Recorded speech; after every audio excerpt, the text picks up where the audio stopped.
welcome back, everyone, into the 2022 Junior Gold Championships here from Grand Rapids, Michigan. Mike Flanagan here along with the Hall of Famer Carolyn Doran Ballard, and we're looking forward to some great competition here in the U12 boys and girls. We get started with the girls here today. Yes, absolutely. I mean, it's going to be a great match here to start off the day.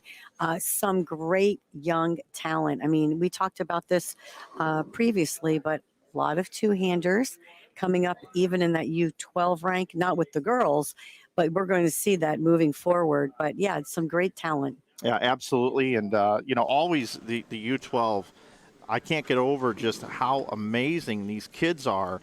I mean, we're talking about 12-year-olds, 11-year-olds on today's show. We've got 3 of them. Our number 3 seed is Cortland Hopkins. She'll be in the first match taking on our number 2 seed, Kennedy Spears.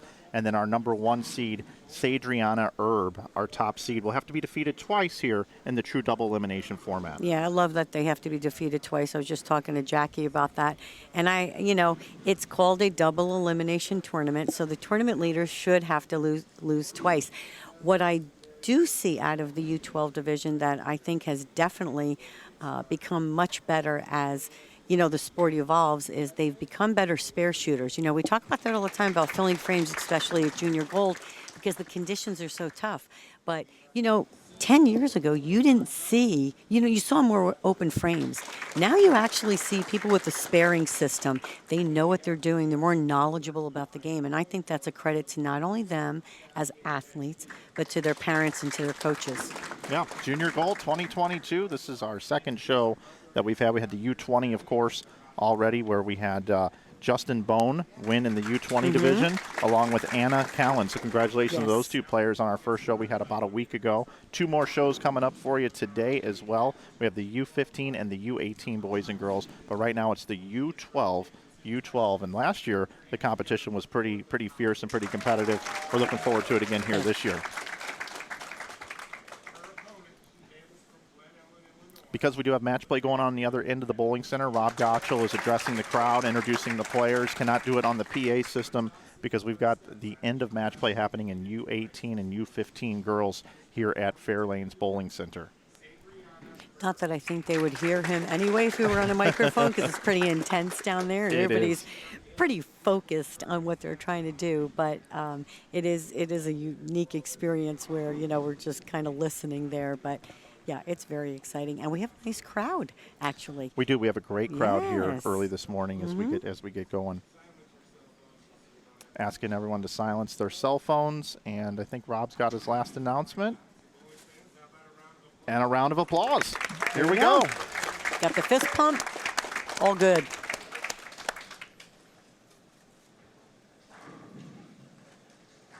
I had a chance to cover some of these players here at Fairlanes as they did bowl some of their qualifying here.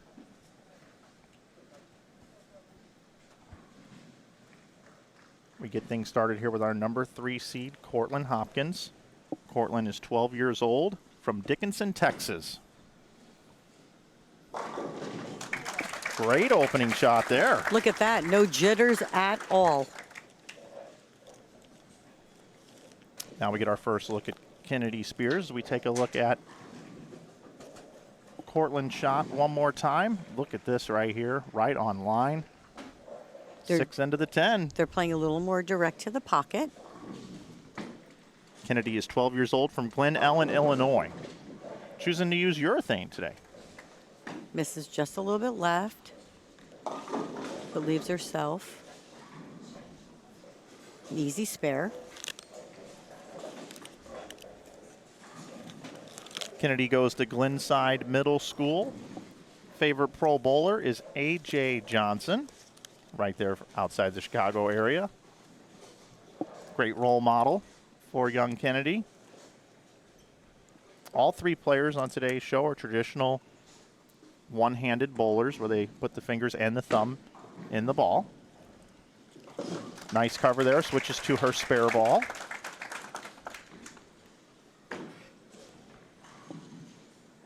So as you can see, we talk about how the game has changed and how the athletes are so far ahead of where we were. And this is this first frame, right? We have a strike, which was right in the pocket, and a spare. So there's no jitters there.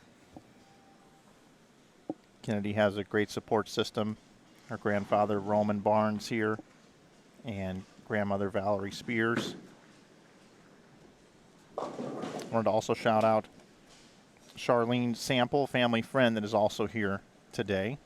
And, of course, Coach Lynn Corey at the Pro Shop at Stardust Lanes. Take a look at the shot here again. A little wide.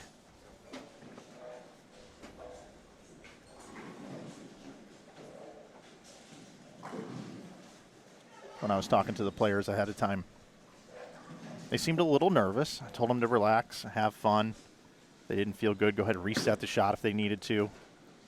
Rob Gottschall made them feel real comfortable down there as well. So this is their first time bowling on a TV set. A little added pressure here. Now, that was interesting what we just saw. So she's using urethane on her first shot, okay? But she changed to a reactive ball to shoot the washout. So we'll see if she'll change on her next shot. Yeah, maybe get a read from that.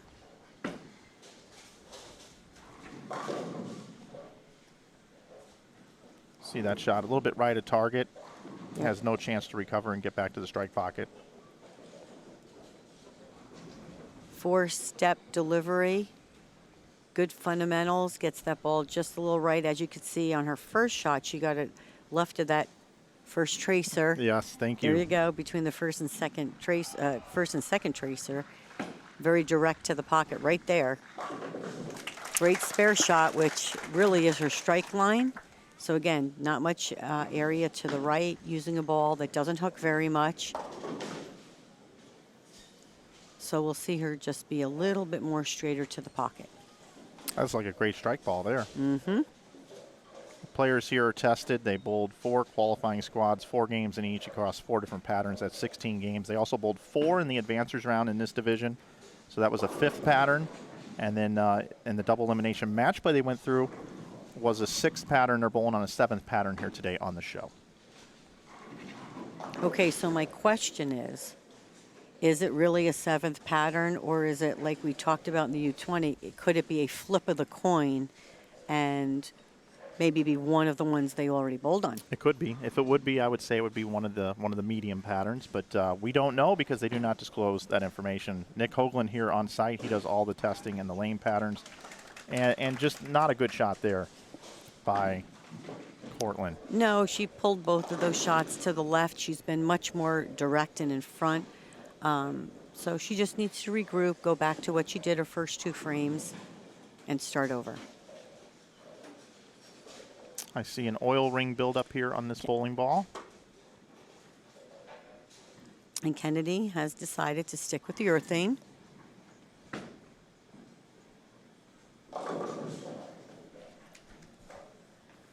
Better shot, 2-4-5. Coming in just a little bit light. And that's what you'll see with the urethane. It's not going to hook a lot, but it is a ball that you can keep in play, playing direct.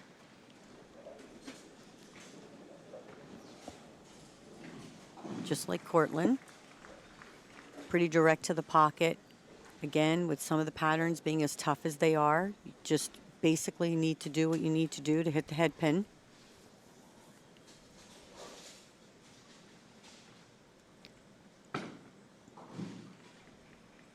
But again, changes to the reactive ball to shoot the spare.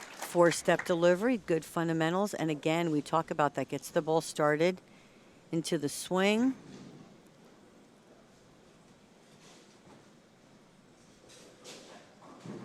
Uses her strike line to shoot the spare. So basically have a 2-pin match right now. Eight players made it into the double elimination bracket. Kennedy got here by defeating McCannalai Carrick and then Ava Maza, and then lost to Sadriana Erb to get the number 2 seed. Coming in light on the left lane, but light hit carries. Swishing all those pins right here to the left of the deck.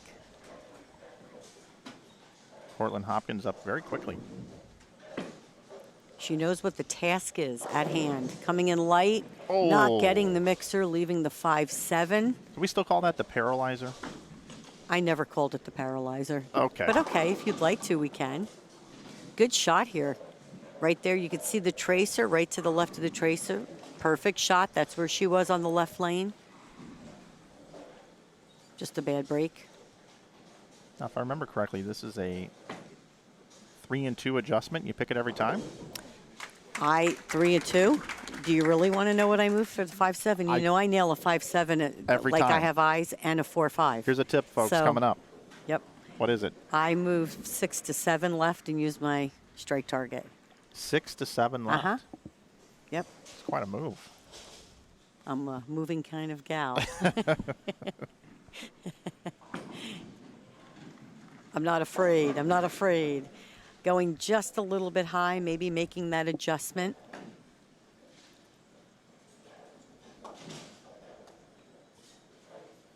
Just a little left of target and paid full penalty, leaving the 3, 6, 7. Cortland's road to the show here was much tougher. She got defeated in the first round by Ashlyn Henry, 357 to 323. Cortland had to beat Anna Anthony, and she did, 379 to 374. Oh, look at that. Gave it a good run. And then Cortland went on to defeat Ashlyn Henry, 353 to 324. And then Jana Larson, 365 to 316. Take a look at it again, as you were saying, CDB. Look at this. Hits to the right and just barely misses that 3-pin. Gave it a good shot.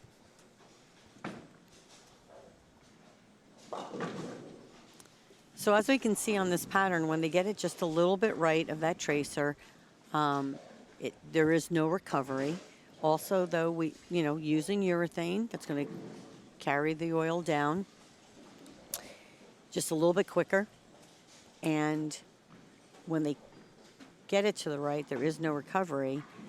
Which is why they're trying to keep the ball a little bit more in front of them to make sure they don't give up the head pin. I'll tell you, smart bowlers. And they know what they're doing. Wow, that ball, I saw a little movement there. I just was going to say right here, a little bit further right of target, but look at this ball make it up the hill. Yeah, picks up. Just a little bit, which that right there is a great lane read. So to me, I would go with the gem. I would too. And play that part of the lane because she's ahead right now. So I'm sorry, no, she's behind, correct? Yeah, Kennedy, Kennedy's 59 just a little in bit. the 5th. Yep.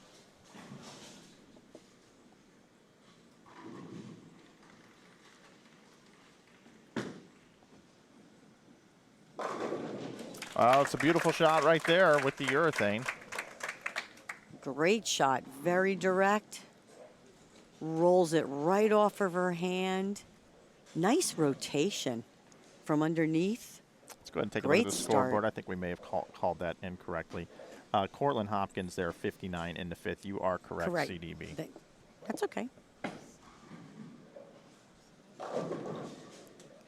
Oh. Shot looked just like the last one, but gets the break here. Getting the 5 out, almost taking the 7. Light hit. Really didn't look much different than her last shot. She just got the break here, leaving just the 7. She uses her strike ball.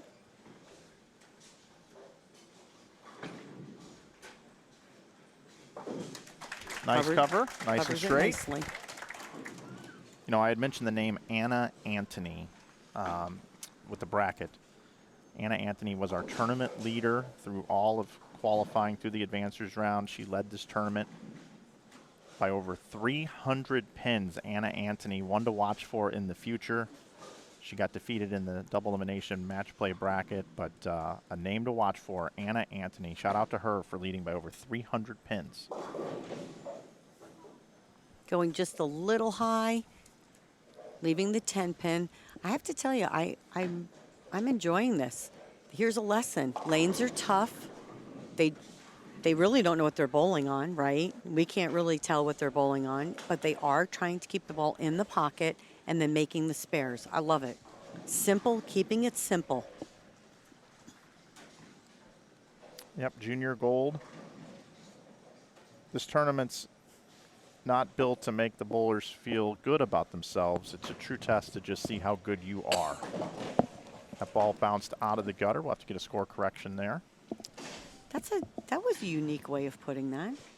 The tournament isn't built to make you feel good about yourself. It's about what? It's a test to see how good you actually are. Huh, interesting. We'll have to talk about that as the day goes on. We can definitely, I think that's going to lead to some good discussion. Okay.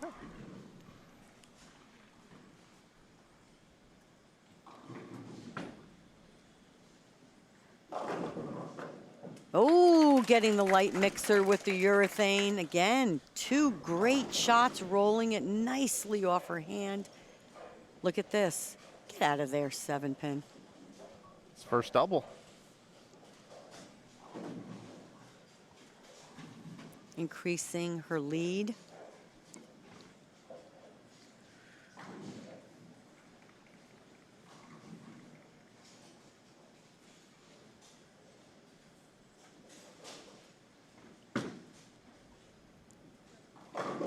Wow. Oh, another great shot. Blowing that 5-pin to the left, keeping that ball in play. Look at this. Same thing, hitting about 11 down lane. Perfect. She definitely has the line. She's got three great shots in a row after getting an idea of what that gem would do. We thought she should switch, but she was gone up and thrown 3 in a row. Oh, solid 9-pin. Great adjustment. Again, keeping it right there near, right in between the first and second tracer. Look at that. That's just a bad break. See the crowd? See Ken and Kathy Keegan from I Am Bowling, great sponsor, Junior Gold, the jerseys. All the players are wearing are I Am Bowling jerseys. Melissa McDaniel, USBC president. See parents and family watching, friends. And purple shirt over there, that is Jason Bettler, our GM here at Fairlanes. Want to give a shout out to him, and Jeremy Bartz right next door. Those 2 guys, they have been great hosts. They have helped me out so much here this week at Fairlanes as I've been here for almost 2 weeks. Great people.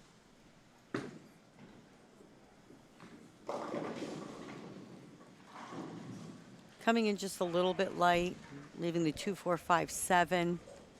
Tell you though, both bowlers keeping it in the pocket, right? Just a few shots that were, not what they probably wanted, but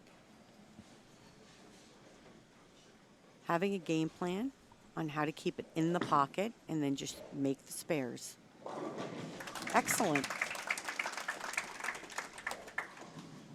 Look at this, right at it, going cross lane.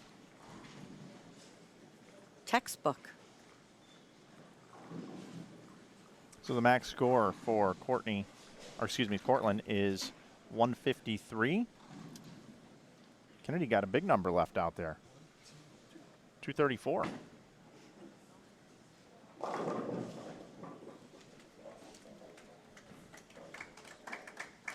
Coming in just a little light. See, once it gets just a little right of that tracer, it doesn't quite get to the head pin.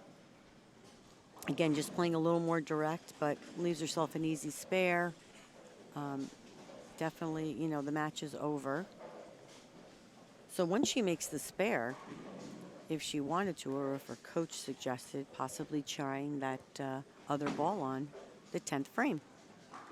Yeah, we'll see if she switches over to the reactive ball. Don't forget, coming up in our championship match, must be defeated twice, Adriana Erb. She's actually practicing over on lanes 3 and 4, which is over just in front of where we are right here.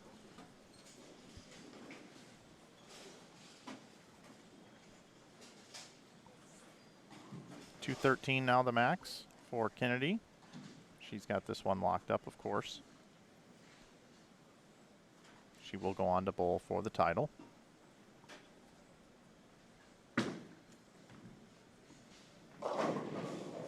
Oh, getting the 5-7 out of there.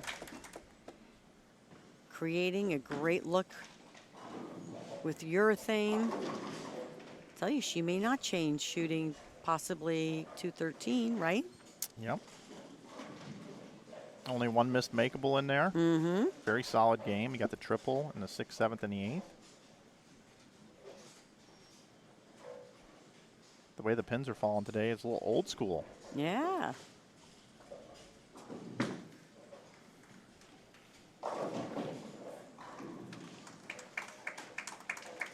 I wish you could walk down there and tell her the adjustment here to pick this up and make it automatic. Not with urethane. It would be a little bit less than that, let me tell you.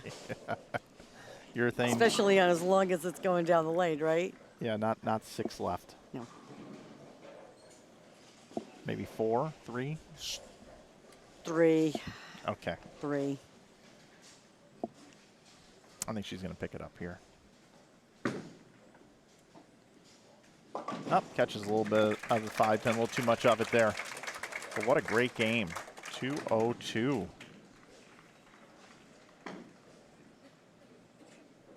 Kennedy, through all of her qualifying before she got into the bracket, was averaging 171, qualified second. So 31 pins over her qualifying average here to get started on the TV pair. That's pretty good.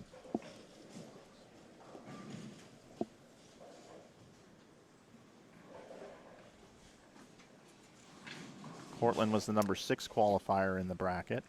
Averaged 163.63 this week. Yeah, and look at the average. High average season, 178, 169. So you could see why they're here on the TV show.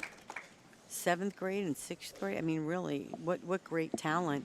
I mean, their fundamentals. They kept the ball in play. 1, 2,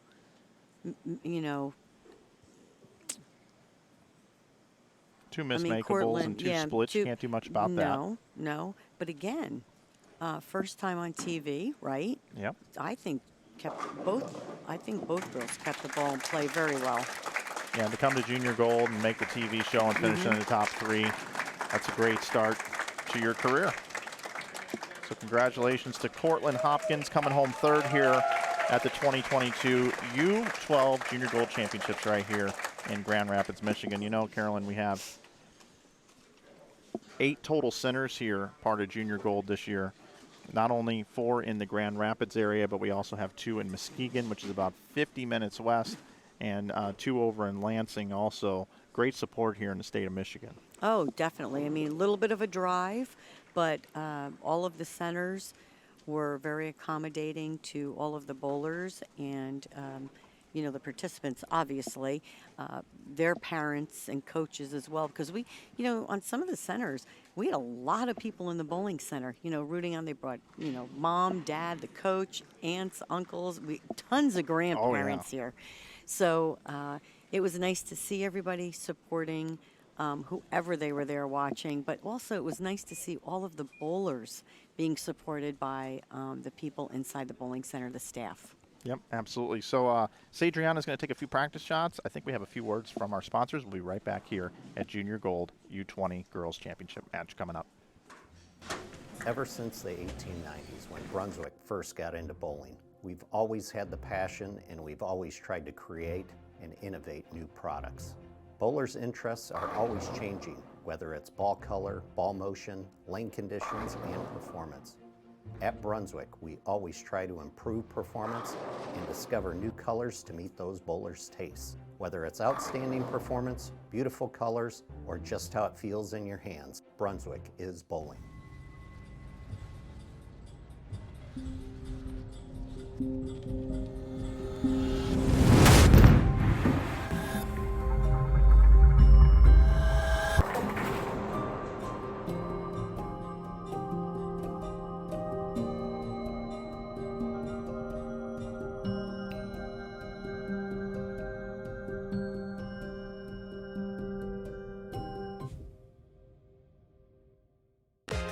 Get motivated to me is being the best that I can be, not just in bowling, but in life in general.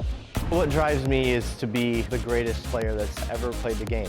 That's ultimately the goal. You can't ever reach a goal if you don't set it. So if I set myself up to try to be the greatest player that there ever was, if I miss that goal by a little bit, I'm still gonna have a pretty good career. Get motivated.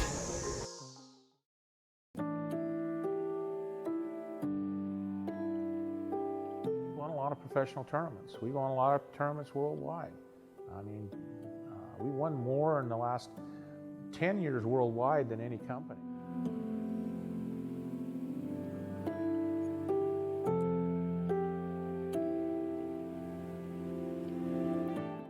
We make good bowling balls, and good players use our bowling balls because they can win with them.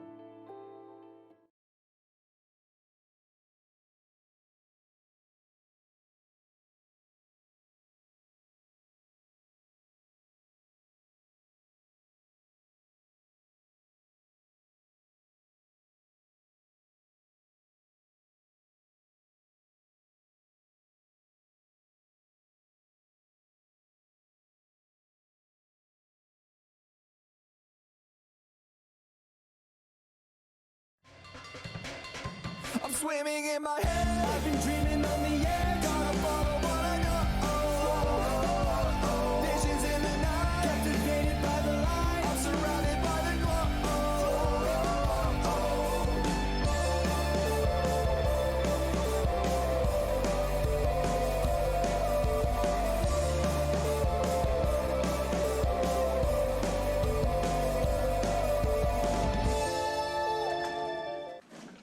Carolyn and Mike back with you here. Junior Gold Championships. We got our championship match coming up. We've got the great Sadriana Erb, who has to be defeated twice, taking on Kennedy Spears, who's been really impressive in the first game, bowling 202.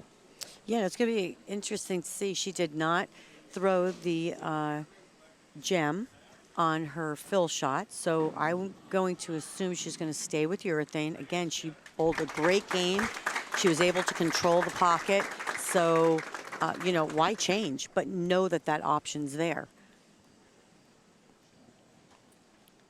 So Sadriana is going to start the match on the left lane. That's just what I was going to say, because we talk a lot about that too. Yep. Like, why didn't you make? I wonder why they didn't make them finish on the right lane, or blah blah blah blah blah.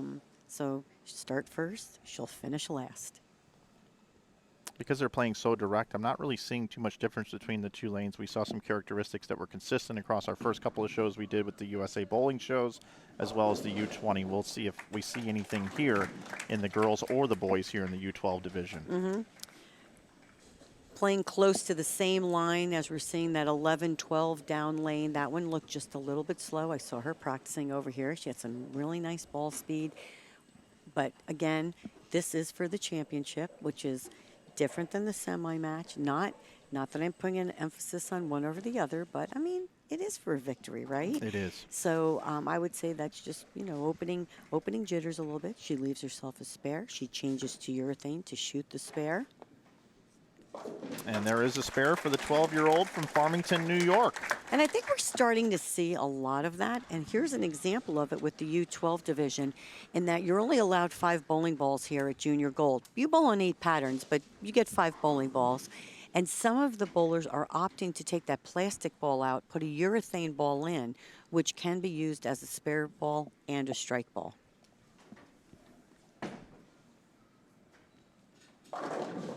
Kennedy got that one a little wide, it looked like. Just a little bit. It seems when she gets a little quick, you see how her foot turns to the right just a little bit, and then that throws her body off to the right, and that's where I think that miss to the right comes out. When her good shots, when she kept the ball more in front of her, that foot did not turn as much. Gonna switch to the reactive bowling ball. Probably wants to clip the left side of the head pin here. Increases your chances of picking the spare.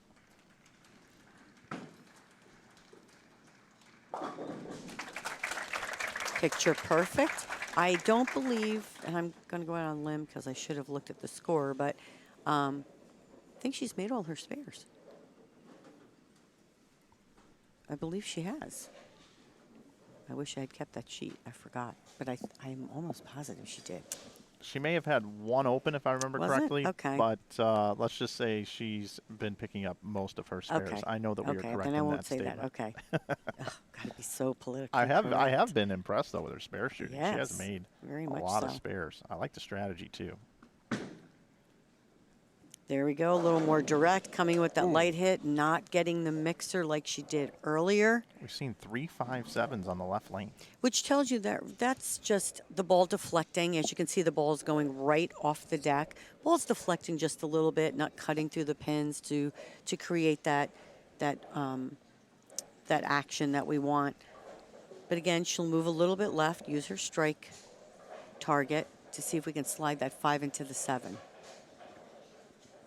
Maybe Sadriana saw Kennedy leave this in the 10th frame, and that's why she elected to be on the other lane. Picks it up. Oh, and like it had eyes. What a great shot. Right here, getting that ball. Now there, she got that one out. She did. And see it come back just very light. Perfect. And I think there's a little hook a little bit further right of where they're playing. I agree. Takes a practice swing before she throws her shot to get comfortable.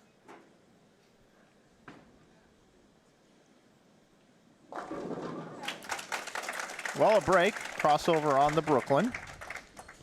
Right here misses just a little left of target, but nips the head pin just enough to kick that 5 out. See her closing her eyes, trying to focus in on what she wants to do. And again, just another thing that we're seeing out of the younger generation, that they're learning more about the mental game, you know, the imagery of just closing your eyes and seeing your shot before you throw it.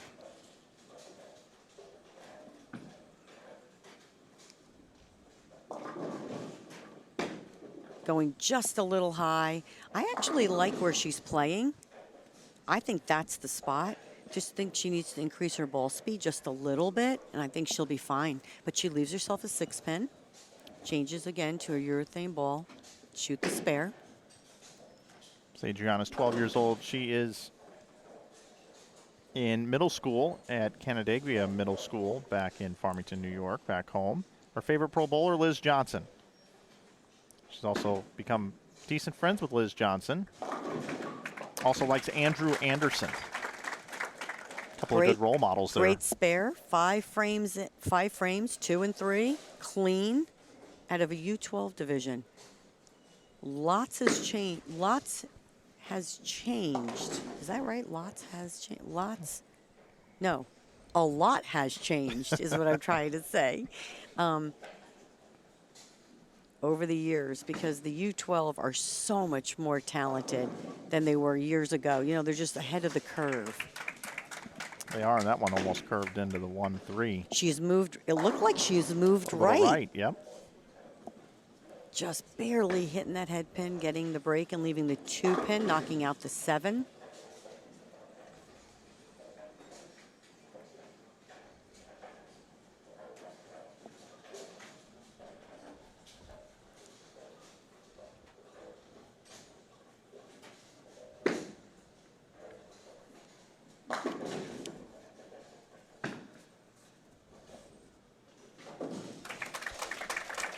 Carolyn, we have these bio sheets that they give to us for each and every player as we see Kennedy pick up the 2-pin.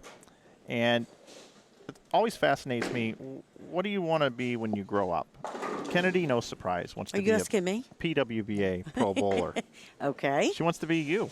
Oh, Kennedy, let's chat after you finish your match. I think that's great. I love that there is a women's tour so they can strive for that. Absolutely. And see, you know, the rewards of hard work. Oh, another bad break on this left lane. Look at, she's moved a little bit further right, especially setting it down. Setting it down where it hooks just a little early, stays on line, right? And but leaves the 4-9. Needs to hit to the left of the 4-pin. Slide it over. All business here, too. I could see myself getting a little upset if I go 5-7, 4-9 back-to-back on the same lane. I don't know if I'd be this cool, calm, and collected.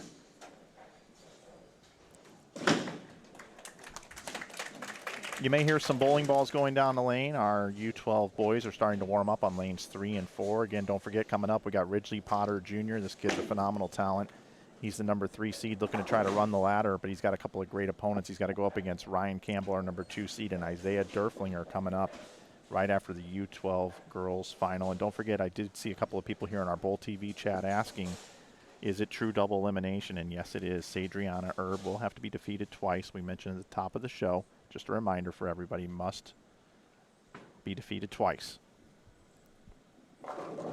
Catches that head pin again, going Brooklyn, leaving the 10 pin. Just getting way left of target. As you can see, she's going more right to left. What I do like about both players is they're not giving the head pin away, and that's the key to these flatter patterns, these sport compliant patterns. You got to hit the head pin on every single shot, and your miss room to the right, you can very easily leave a washout. So if they're going to miss, they want to miss left. Yeah, what you're going to see on some of the flatter patterns, you miss right, there is no hook, you miss left, you better hope you catch the head pin. Yeah.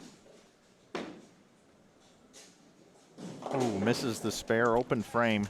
Well, and she shook her head a little bit. She knew when she let it go, but I tell you, it didn't look bad. The direction is good. I think it's just a little bit of that ball speed. It's a little too slow, but she's a little nervous. You can see, though, she knows. See, that's what I like, is they know what they're doing.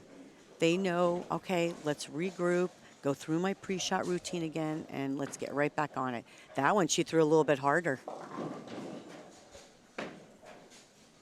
Through 4 frames, Sadriana with a 5-pin lead. Leaves the baby split. 3-10. Changing to a different ball that she has not thrown yet to shoot at the spare.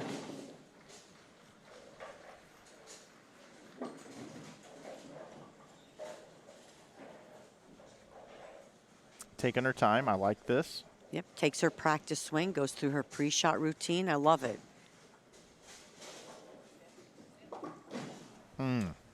Does not deflect into the 10.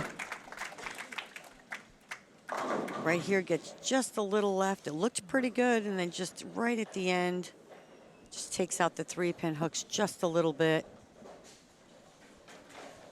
So Kennedy with a big opportunity here. She can take the lead in the match in the 5th frame.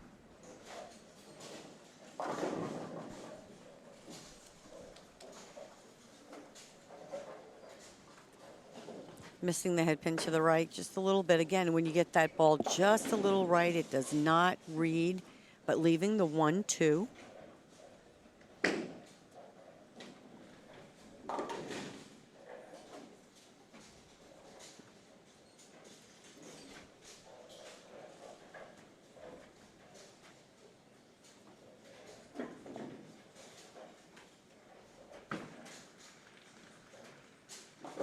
Very comfortable using that bowling ball, throwing at the spares where she's left the head pin combinations. Right, which is something that we talked about, and actually getting that ball a little bit further right and seeing how it's just coming up enough to hit the head pin light. So again, that's something where her coach or parents just keeping an eye on that, where in case she needs to make that move or that change, they already have a very good read on what that ball will do.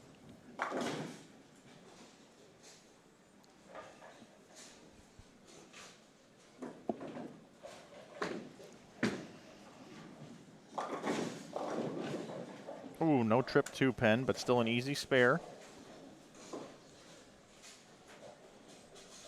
Filling frames is what junior gold is all about. Sometimes you're sitting there scratching your head saying, I'm going to try to figure that out, but filling frames is what it's all about. It's got a 5-pin lead through 5 frames.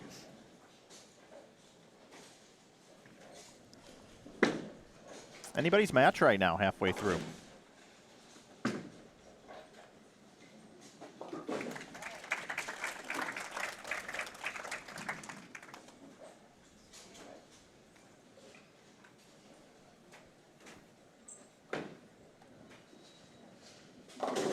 Sadriana really hasn't got too comfortable hitting the strike pocket yet. She had the Brooklyn strike in there in the 2nd. She's got the 1 miss makeable. It's a good opportunity here to kind of clear the mechanism. Go up and make a good shot here. Definitely still in this match. Would like to close it out in 1.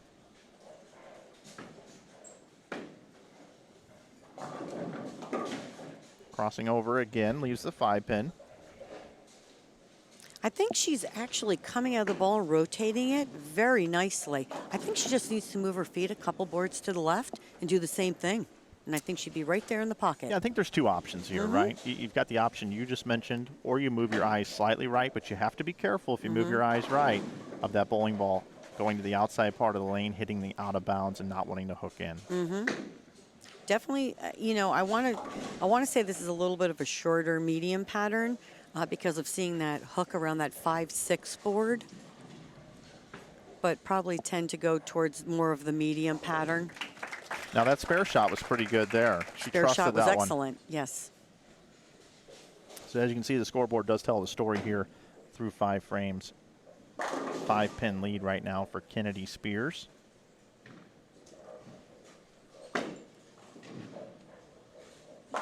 And again, in qualifying, Kennedy was the number 2 qualifier. Sadriana, the number 10 qualifier. There was nearly a 10-pin difference in average through 16 games. Much better shot, coming in just a little light. Looks like she made the move there. Threw that one a little bit harder and hit about 9-10. Leaving the light 2-8. She'll use, oh, she's going to change to her urethane ball. Interesting.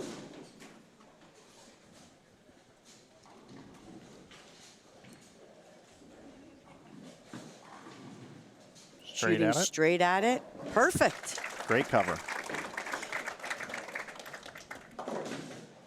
Right here, throwing straight at it, coming up the back of the ball. Great. I tell you, both girls, little rotation right there, letting the ball go on the first shot, a little bit flatter on their second shot. Excellent.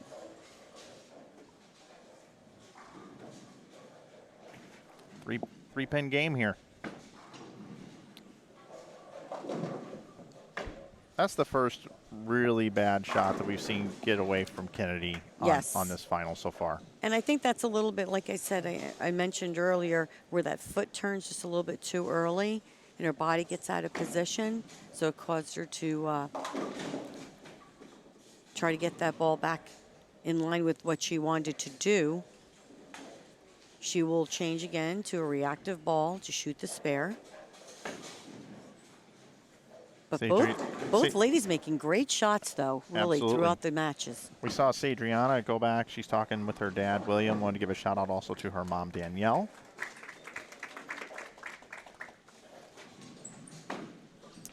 Take a look at this one again. I don't think you could do that again if you tried. That's very difficult. Yeah, because I really did think that looked pretty good. I thought she was going to hit the head pin. Sadriana takes the lead on the bench.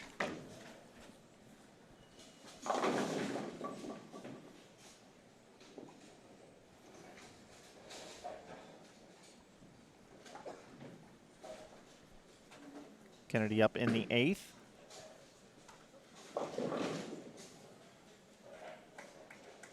Very easy to do after pulling the ball in the right lane. And this left lane's been a little tricky, you know, with the 4-9, the 5-7. Now she leaves the 2-4, 8-10. So we may not see much difference lane to lane, but the one that has, you know, they've paid the full penalty on has been the left lane.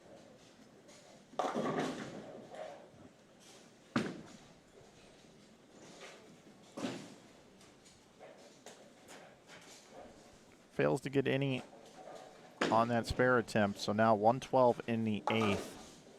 Max score 172. Changing to her urethane ball. She was using reactive. She was. Changing to urethane.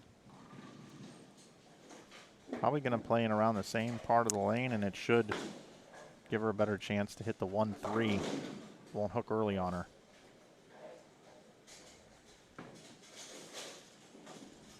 How about that ball change? Good ball change. Soft ball speed allows this ball just to read the lane, be nice and smooth, make the move to the pocket right there. Just sets right up, leaves the ring 10.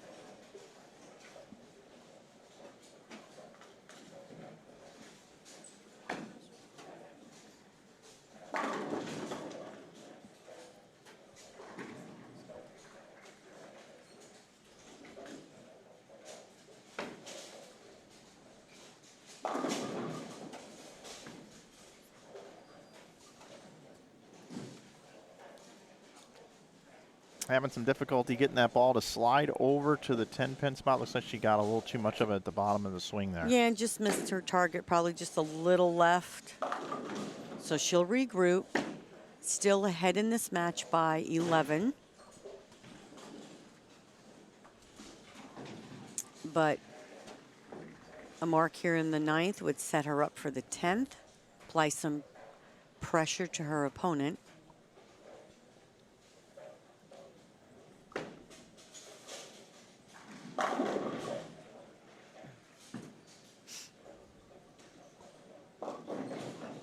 Oh, that looked like a good shot. Again, this left lane, that looked like a very good shot. Right here, you're going to see it's going to hit that 11-12, goes just a little high.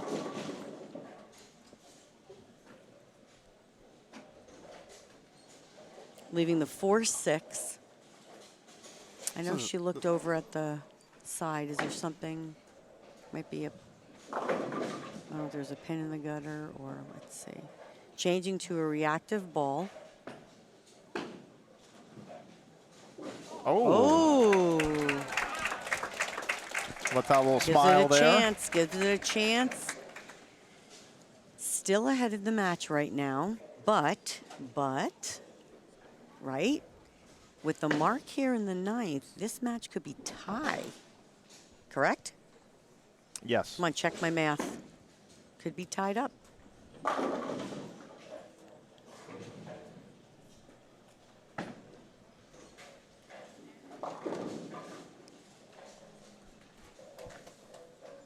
All right, we'll see with the spare here.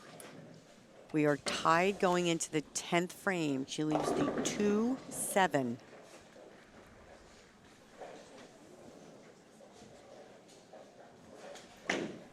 That possibility is there, Carolyn. Yeah.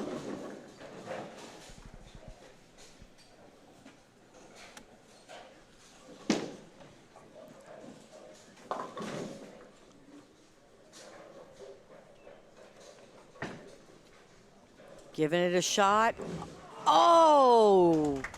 Goes right in front of the 7-pin. Look at this. Right here it comes in just where you want to hit it, and it, oh, right in front of the 7-pin. Just a bad break. Okay, so for Kennedy here, if she were to fill 20, that would give her 141. Mm-hmm. Which would mean Kennedy would need a mark. Correct. Or 9 out for a tie. Yep. Big Pretty good shot here. Oh. Yes, look at that. What a great shot. Big shot, especially on this left lane. That was a very aggressive shot. No doubt at all. All 10 in the pit. Excellent. Showing up in the 10th frame when you need it. Now, if she were to double here, Mm-hmm. Yep. she can strike out for 151. She would make Sadriana have to fill 20. Hook. Oh. All right. Can still fill the 20 here to create the situation that we set up. Correct. So if she makes the spare, 9 out is a tie, right? Yep. I mean, there's a, yeah, she needs to fill 20. One of the themes we've been talking about on Bowl TV over the last couple of weeks here at Junior Gold is anything can happen. Mm-hmm. We certainly have that here I in agree. our final. All right, covers it up. Very important to make that spare.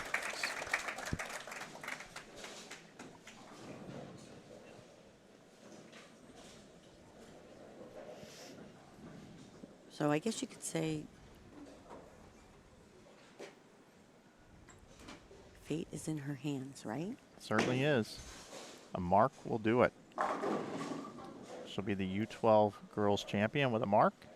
Anything less than that, we'll need extras or another game. Something distracted her. Or she didn't have a good feel with her hand. I like. Oh, she's going right back. I like the reset, There going you through the go. pre-shot routine. It's a Yep. good tip for anybody watching at home, no matter your skill level. Reset. Very good.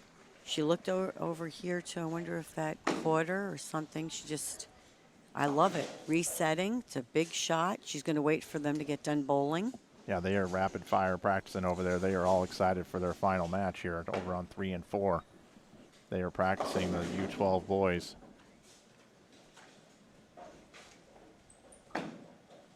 Going through that pre-shot routine. Big shot here.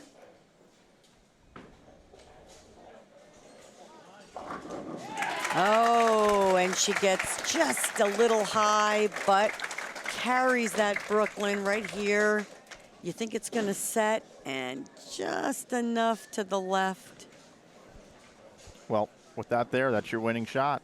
She is your U12 girls champion, Sadriana Erb. She has enough right there. Congratulations to Kennedy Spears on finishing second here this year.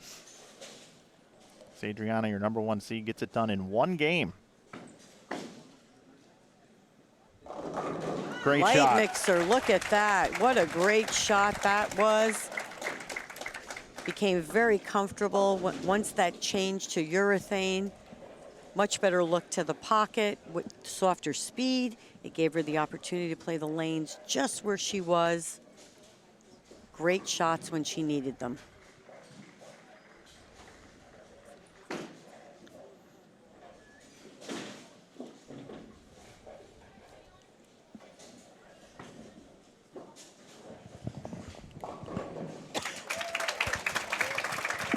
So the final score, 159 to 141. Sadriana Erb, your U20 girls champion. Congratulations again to Kennedy Spears on finishing second and to Cortland Hopkins for finishing third.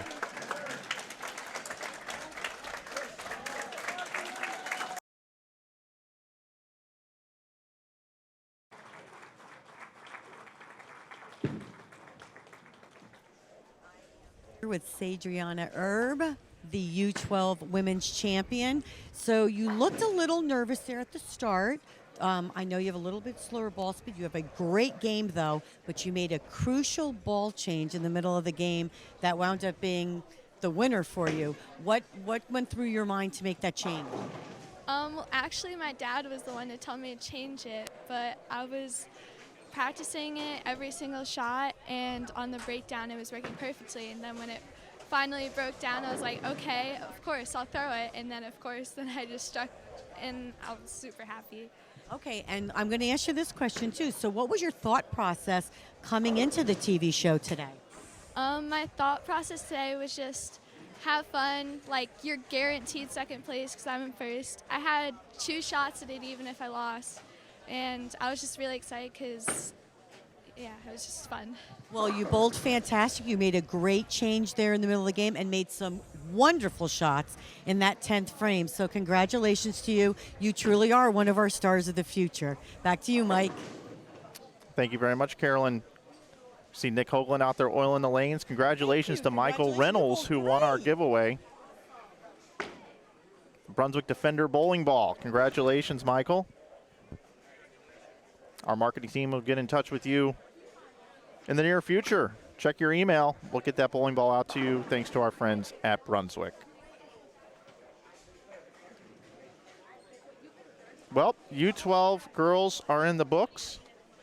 Coming up next, U12 boys, Ridgely Potter Jr. Going to take on Ryan Campbell in our first match. Isaiah Derflinger is the number 1 seed. He will have to be defeated twice. We'll have that for you here from Grand Rapids here at Fairlanes. Coming up here in just a few moments. We'll be right back here from Junior Gold. Ever since the 1890s, when Brunswick first got into bowling, we've always had the passion and we've always tried to create and innovate new products. Bowlers' interests are always changing, whether it's ball color, ball motion, lane conditions, and performance. At Brunswick, we always try to improve performance and discover new colors to meet those bowlers' tastes. Whether it's outstanding performance, beautiful colors, or just how it feels in your hands, Brunswick is bowling.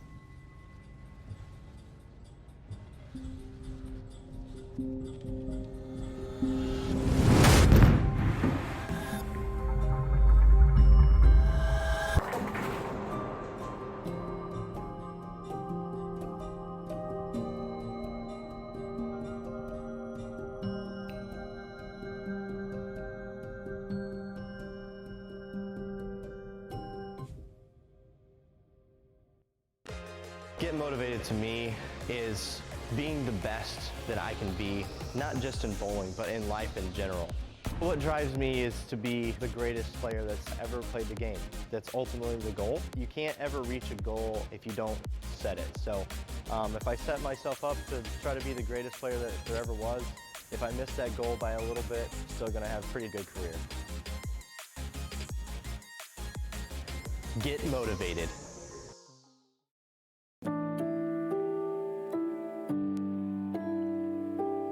Won a lot of professional tournaments. We won a lot of tournaments worldwide. I mean, we won more in the last 10 years worldwide than any company.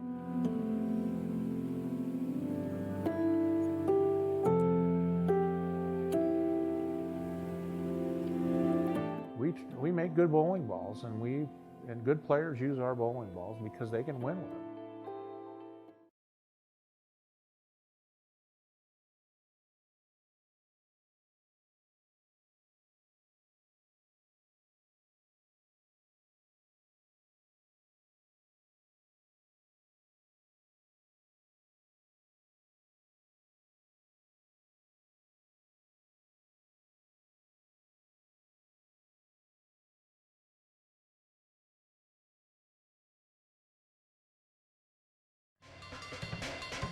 I'm swimming in my head. I've been dreaming on the air. Gotta follow what I know. Visions in the night, captivated by the light. I'm surrounded by the glow.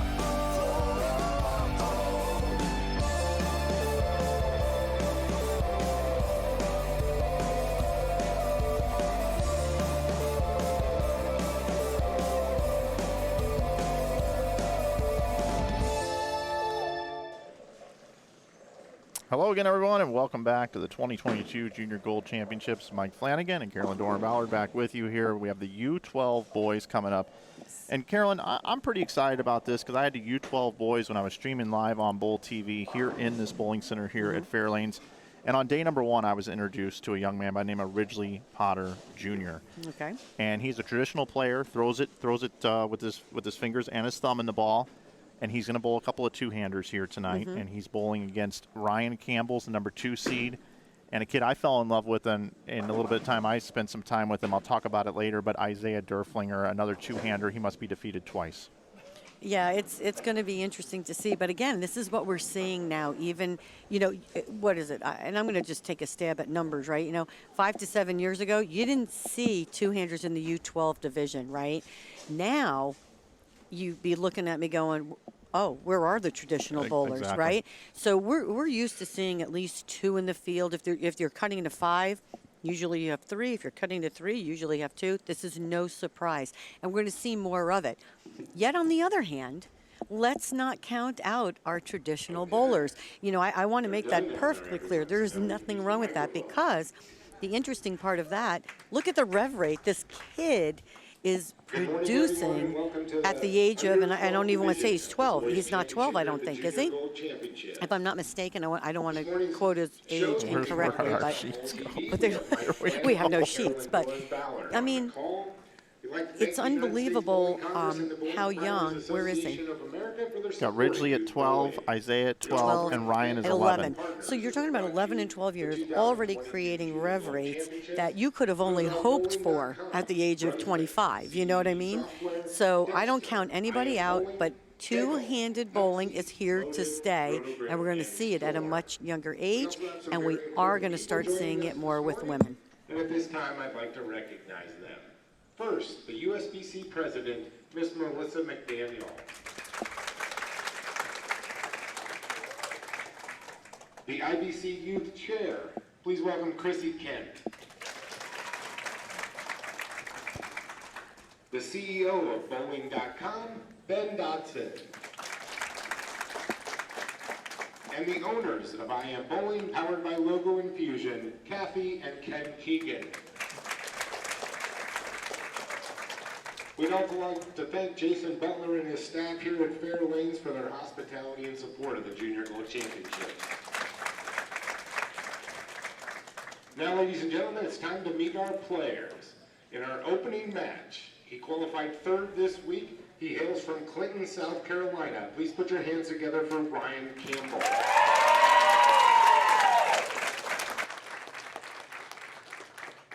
And his opponent was the #1 qualifier. Through qualifying this week, he's from Clearwater, Florida. Put your hands together for Ridgely Potter Jr. And our top seed, he's from Beaver Creek, Ohio. Please welcome Isaiah Derflinger.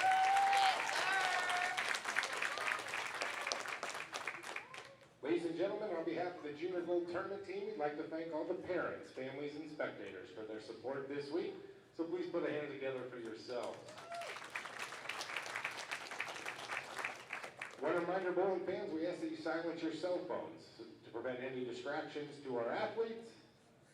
It's time to get underway. So how about a round of applause as we get underway with our semifinal match in the U12 Boys Division here at the 2022 Junior Gold Championships. All right, Carolyn, here we go. We've got some peers of these young men over on the bleachers now, right alongside our championship pair. They're parked out around lane 6. We get our first look at Ridgely Potter Jr. Ridgely is 12 years old from Clearwater, Florida. Watch this kid throw it. Comes in light, leaves the 2-pin. I love it. As you can see, hitting about 8-9 down lane, got it just a little right of that first tracer. We saw this now, of course, we don't know the lane condition. We can't talk about any of that. We can take some guesses. From that first shot, it kind of looks like he's trying to play the lanes the way the girls were playing it. So maybe just be a little bit more direct because, of course, urethane, not going to hook very much.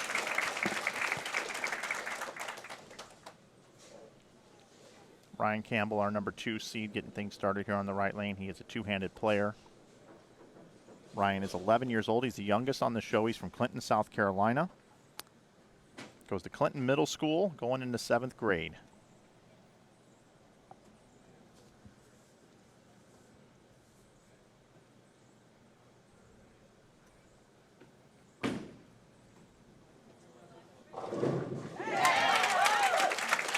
Definitely gets around that one just a little bit too much. You can see right off his hand that was way left.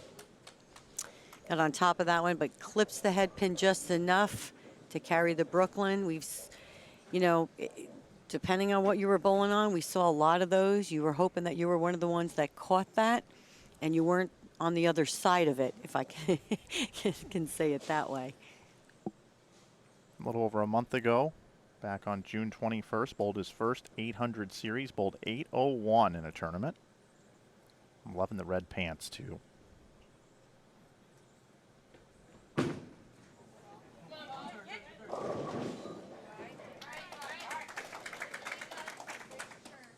Made a little bit of an adjustment, I'm sure. First shot on this left lane. Got that one way right to about 7. Doesn't quite get there. 2, 4, 8, 10. So Mike, maybe we are seeing some similarities on, again, maybe the left lane's going to be the tricky one. You're a little tighter on that lane.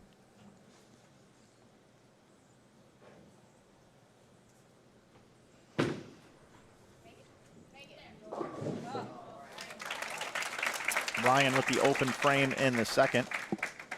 Now, I want to talk a little bit more about Ridgely here. Through his 16 games of qualifying, he averaged 213.44. Let that sit in for a minute. 213.44 at 12 years old. Was 215 over.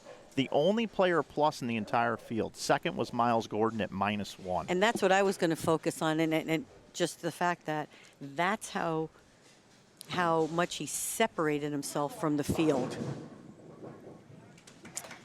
Coming in just a little bit light, you can see the boys playing the lanes in the similar location, playing a lot straighter, leaving himself the 2-pin.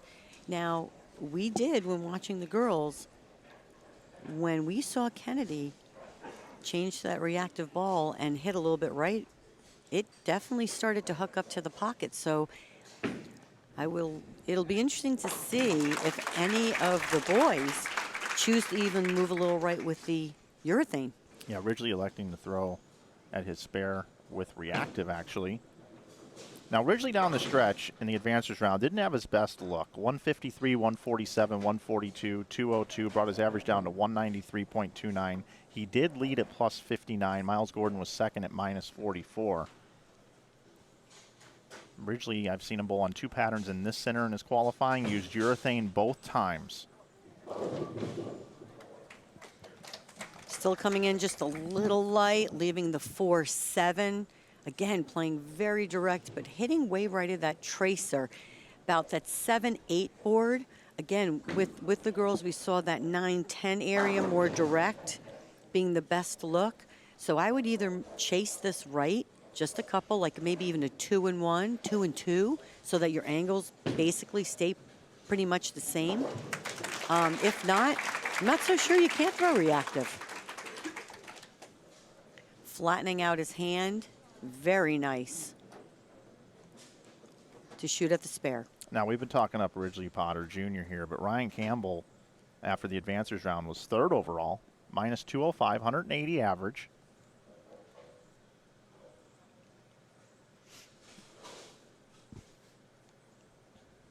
Has a lot of power. In match play, this kid was lights out.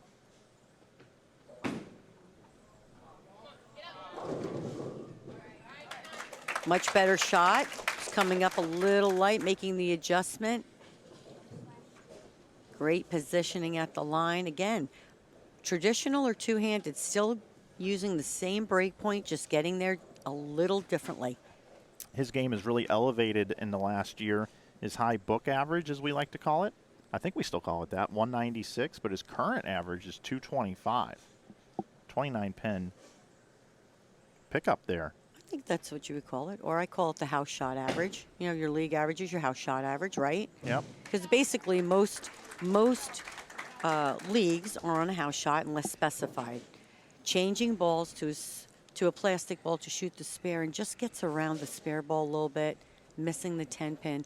Now that's one thing, especially with the younger, you know, you're talking U12, they're still developing a lot. Their fundamentals are so solid now, but, you know, definitely are working on that to, you know, get themselves to the next level. One of those things would be the spare shooting, just making sure that you flatten out that ball just a little bit more to shoot those spares. Switching to a reactive ball. Oh, get the 9 out. So we talked about making the move or switching to reactive, and here you see it. Now we're getting the 8-9 and the reactive ball coming off the pattern and get out of their 9 pin. Ouch. Yeah. I like the move. I like the move.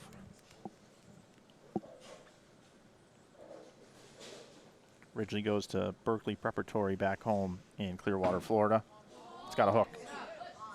And it did, Carolyn. Can you believe that ball came back? So what did we just say about getting that ball to that spot where the girls were playing, right? When they got it to about that 5-6, it seemed to get back to the pocket.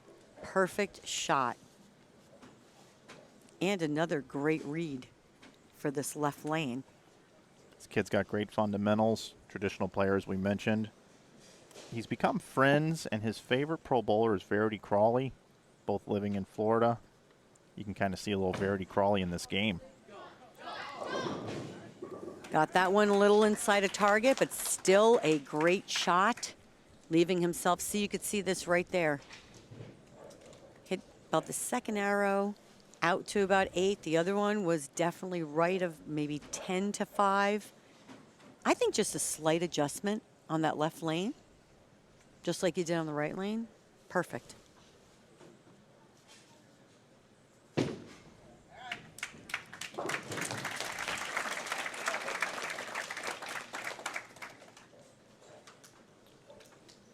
So Potter Jr. is clean through 5. Campbell with a couple of strikes, couple of opens there. Looking for a double here. Be our first double of this match here in the 5th.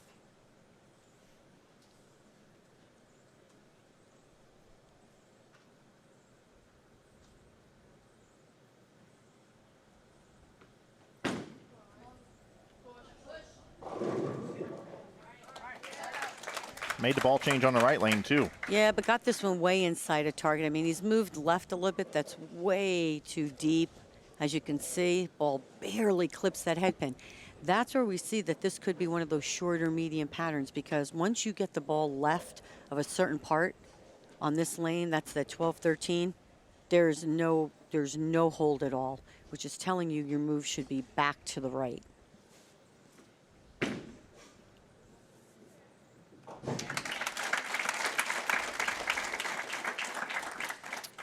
Ryan's a smart kid. I was talking to his parents. He's very smart, gets A's and B's in school. His dad, Patrick, is also his coach. His mom, Tracy, brother, Brandon, Savannah, great support system. His sister, Savannah, of course.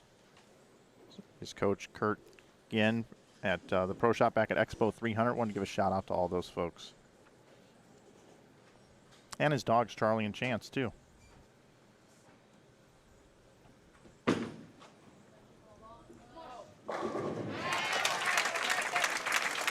He's having difficulty getting the ball To the right. to the right. Yep. Right, and that's just telling you we got to read our ball motion. Did we make a good shot? If you did, you have to decide.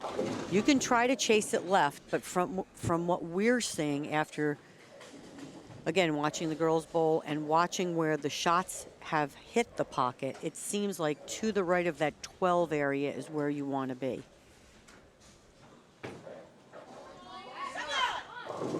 Didn't get that one as far right. Nope.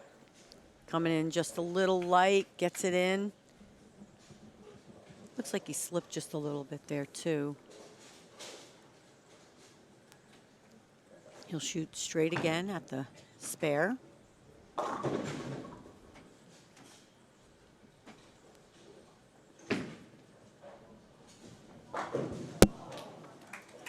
So the open frame from Ridgely Potter Jr. Take a look at this. Fails to cover the 8 on what we call the traditional bucket. Still has a slight lead, 7-pin lead right now in the 6th. Now working in the 7th.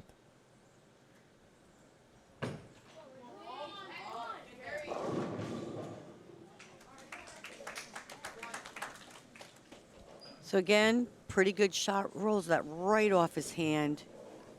Great rotation. Coming in just a little light. So, you know, you look at this, and I know they're U12, but they're so far ahead of my God, where they should be. You know, again, it's just every year they're further ahead and further ahead. So I would be taking a look at this. Match is close, right? You're somewhat in the pocket. Do you make a move with what you have, or do you just switch to reactive and stay where you're at? Because we saw with the champion in the girls division, right? She made that move to the urethane ball, and boom, had the look. Game, set, match.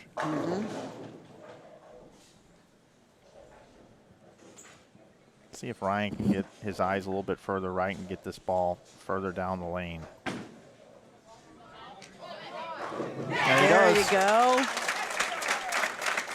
If we look right here, let's see.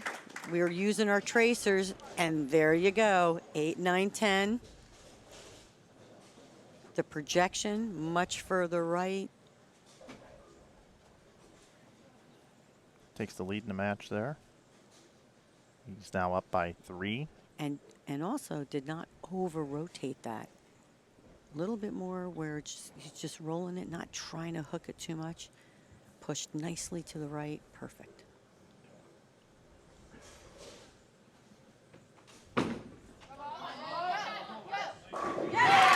Back-to-back beauties. An adjustment of both lanes. Gets this ball. There we go. Tracer, love it. 8, 9, 10. They were like picture perfect shots. Now, if you're Ridgely Potter Jr. here, I think you either got to move your feet a little bit to the right, soften up, got to get that ball to the dry. He found friction outside. Let's see if he can do it here. Much better shot. Just what you said, Mike. Got this ball to the right. Look at this. Right down there to about the 5 board. Smooth off the end of the pattern. High flush. Left lane, the tighter of the two. Maybe a little right with the feet. Maybe a little softer with the ball speed. Give the time to hook, shorten the pattern, so to speak. We will see what Ridgely Potter Jr. does here in the 9th. He's in a spot where he needs a strike here. Ooh, wrapped 10. Great shot. Keeps it way more direct in front of him.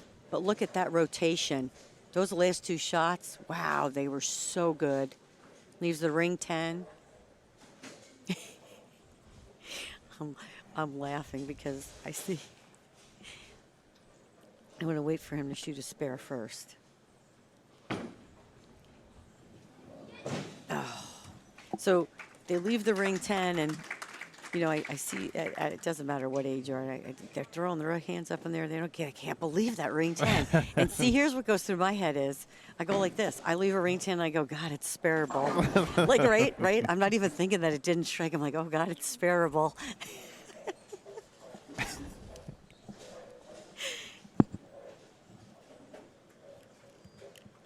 Ryan Campbell here, looking for a 4-bagger here in the 9th. Really got lined up on this pair. Oh, got that one Thorfinn. in just a little bit and trips the 4, which tells you right ball, right part of the lane. Doesn't get this one quite as far to the right down the lane, but look at this. Max Perfect. score for Ryan, 225, 180 for Ridgely Potter Jr.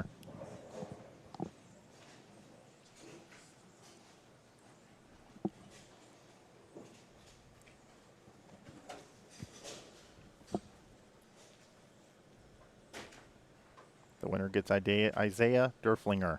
See him over there in the background, was just warming up on 3 and 4.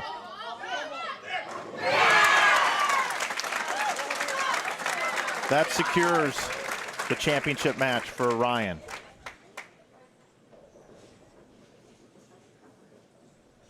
Great shots down the stretch here in this game.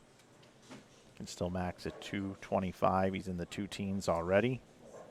Ridgely Potter Jr. is going to finish 3rd.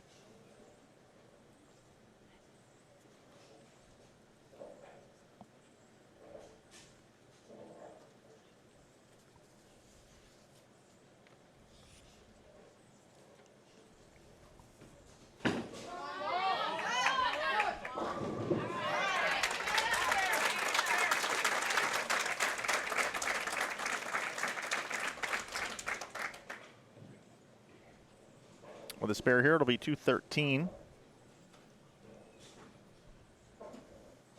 for Ryan Campbell.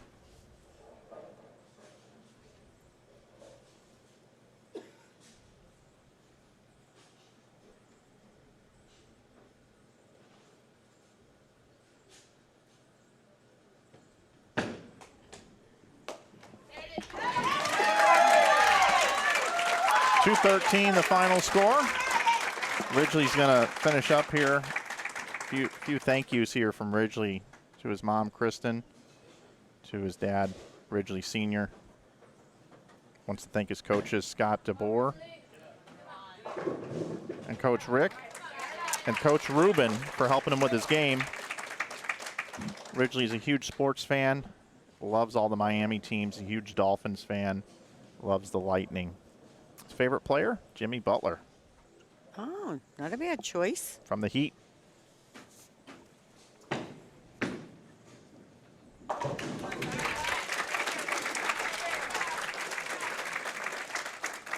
Remember this name, folks. Ridgely Potter Jr. We're going to see him many more times, I think, in the future.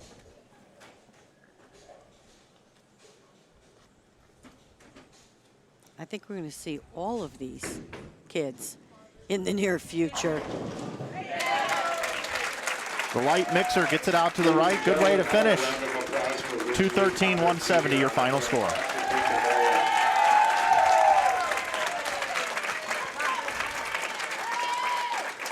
Ryan Campbell advances to face Isaiah Derflinger in our championship match. We're going to bring Isaiah over for a few warm-up shots, and we'll be underway in just a few moments. All right, folks, there you have it. You just heard Rob Gottschall in-house. Mike, letting us know championship match coming up. It's going to be Ryan Campbell, our number 2 seed, taking on our number 1 seed, Isaiah Derflinger, coming up here. Remember, Isaiah has to lose twice. We'll have that for you coming up right here on Bowl TV. Ever since the 1890s, when Brunswick first got into bowling, we've always had the passion and we've always tried to create and innovate new products. Bowlers' interests are always changing, whether it's ball color, ball motion, lane conditions, and performance. At Brunswick, we always try to improve performance and discover new colors to meet those bowlers' tastes. Whether it's outstanding performance, beautiful colors, or just how it feels in your hands, Brunswick is bowling.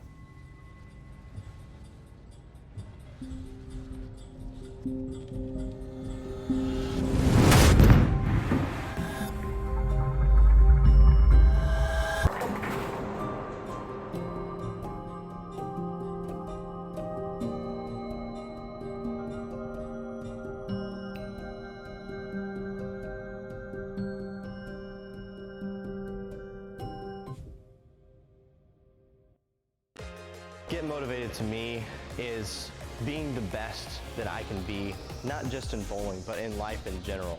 What drives me is to be the greatest player that's ever played the game. That's ultimately the goal. You can't ever reach a goal if you don't set it. So if I set myself up to try to be the greatest player that there ever was, if I miss that goal by a little bit, I'm still gonna have a pretty good career. Get motivated.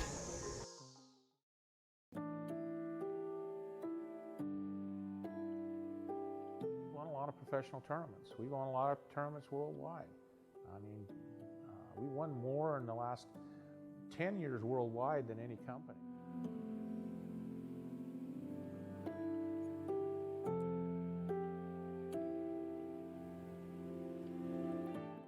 We make good bowling balls, and good players use our bowling balls because they can win with them.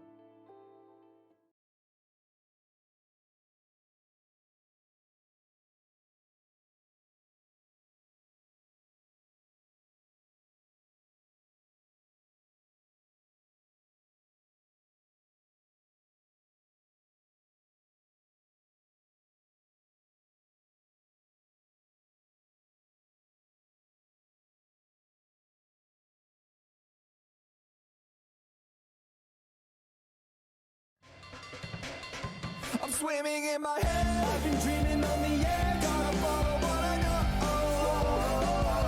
Visions in the night. Captivated by the light. I'm surrounded by the glow.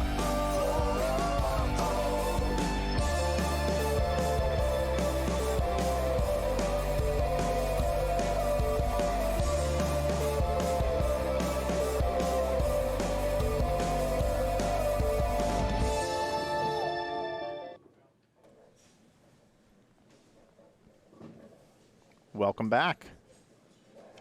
Final practice balls remaining here for Isaiah Derflinger. U12 boys final. Don't forget, Isaiah does have to be defeated twice in this double elimination bracket. Mike Flanagan, Carolyn Doran Ballard back with you here at Fairlanes here in Grand Rapids, Michigan. Glad you're with us today here on Bowl TV.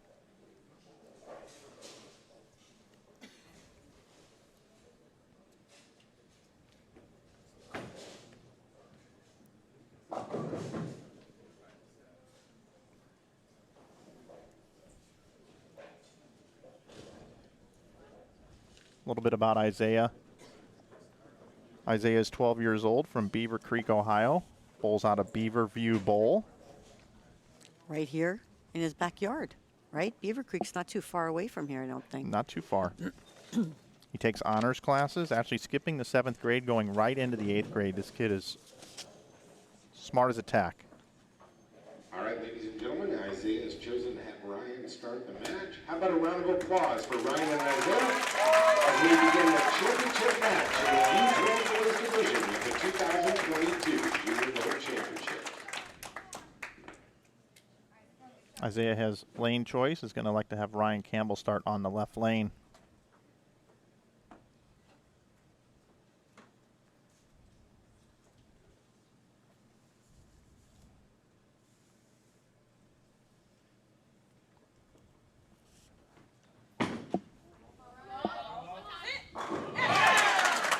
Fantastic starting shot, and I like that choice because now, well, I'm going to put it this way. I like the choice for him because I like the right lane a little bit better. So that's interesting. Again, I love watching these things, especially with the choice of lane, because the way the lanes break down, it has seemed like that left lane has been the one that's just a little bit more touchy. So here's our first look at Isaiah. His coach is Chris Vi. Pretty good coach. Oh, I'm a huge Chris Vi fan.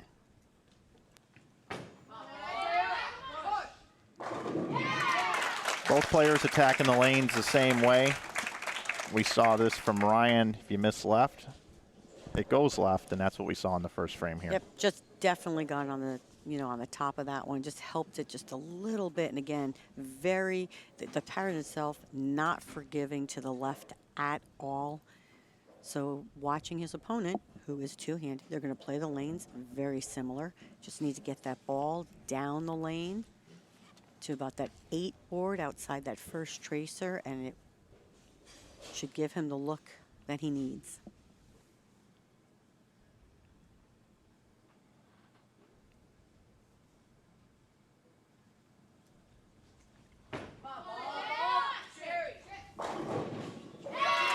Wow, 2 crossovers in a row.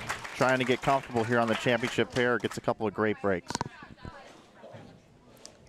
Yeah, just missed a little left again. Pattern is just not forgiving to the left. He'll either need to, if he evaluates that and feels like he threw it the way he needed to, he needs to move his eyes like we talked about. Get the eyes to the right so he can get it down the lane.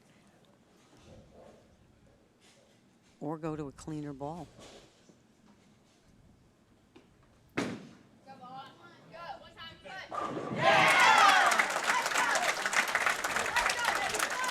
Ryan was locked in and rock solid through all of match play. I watched him on Bowl TV from over here at Fairlanes, and every match we showed him were shots just like that one.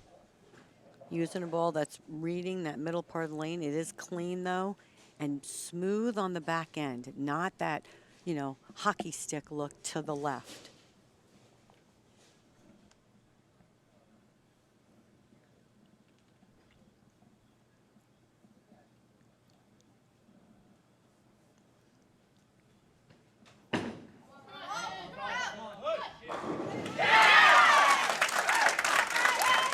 Three perfect shots right here. This left lane, I think, is a little tighter. Look at that. Tap that 10 right out.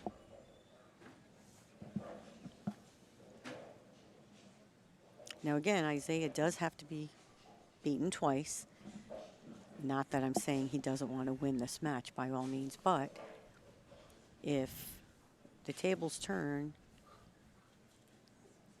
and he doesn't get lined up to the lanes, he does have another game, so he can, towards the end of this match, he can play around a little bit and get lined up. Absolutely, a little less pressure here with the 3-bagger staring at you. Much better shot getting that ball to the right. Answers the call needed right here. Look at this. Tracer, right? 8-9. Love it when we have those tracers so we can see what's going on. And again, they're going to play the lane similar. Right, they're going to be right on top of each other. So the only thing that might be different is their ball selection. Now, Isaiah's had an interesting upbringing. I had a chance to talk to him. I actually got a little emotional. At age 7, his grandmother took over full parental care of Isaiah. Her name is Elizabeth Beckstein. I want to give a shout out to Elizabeth. Isaiah wanted me to do the same. Also a shout out to his sister Leanna, who's 28 years old, who's been dealing with some pretty serious health issues the last 5 years. Did not get that ball as far right, but still much better than the last shot on this lane. Getting close.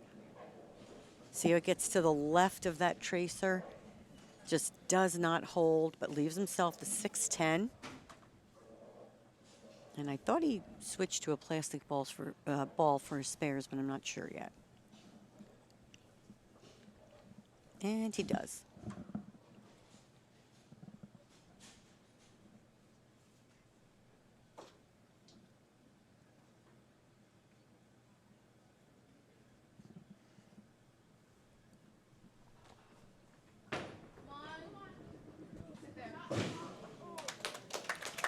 Open frame, misses left, clearly. You can see just kind of got around that one a little bit, didn't flatten it out as much as he wanted to. Look, he's ready with a ball change. He's ready For to spares go. or strikes. I think We'll just wait it out. I think he knows that he's got some opportunity here to fish around a little bit on this pair if he wants to. All depending on what Ryan does in the next couple of shots, though. Still in this match.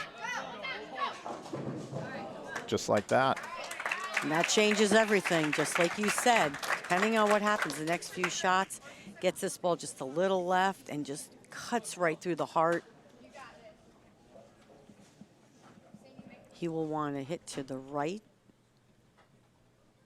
of the 3-pin. Trying to send that pin over to take out the 6-10. I mean the 4-7. Sorry.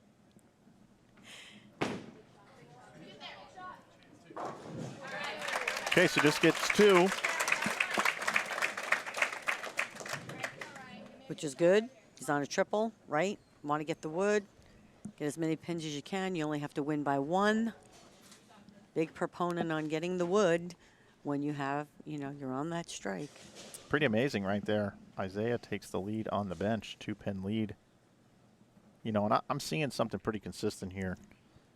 Even with plastic balls in the middle of the lane, there's not a lot of push in the front part of the lane. No, it actually picks up.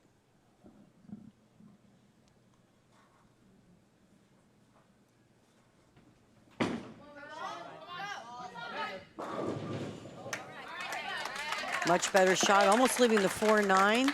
Gives himself the 4-pin. Man, look at that rotation. Just smooth off his hand. Wow. When you've got that much early Bowlers are friction, good. it is hard to get that ball down the lane. Yes.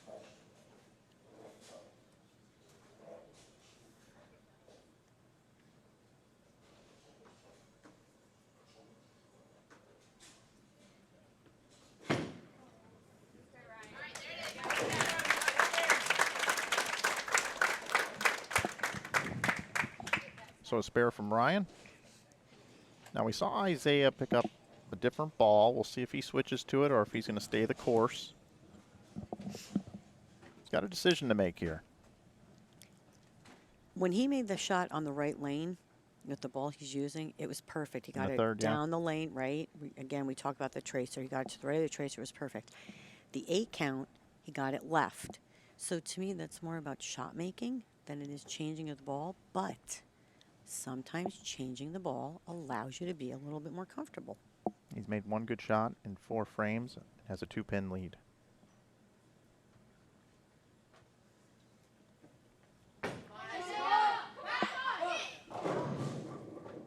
Whoa! You talk about getting that ball to the right. It barely, he got that one way down to about 7, way past the tracers, increased his ball speed. And look at that. Off of that, to me, I don't change bowling balls. No. He's got a little room to the right. Especially when you have the lead on the bench. This is a big shot right here. Has a chance to increase to 12 with a strike here in the 6th.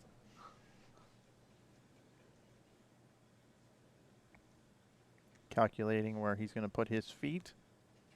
Looks like he's inching left a little bit here, maybe keeping his eyes the same.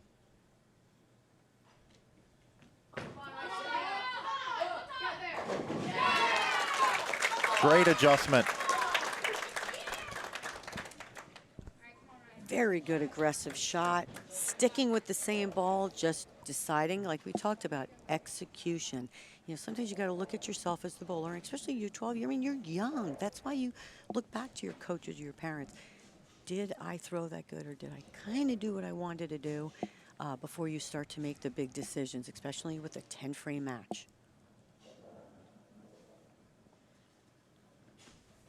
Ryan may be feeling some pressure here. Can he answer? And he does. Yes, sir.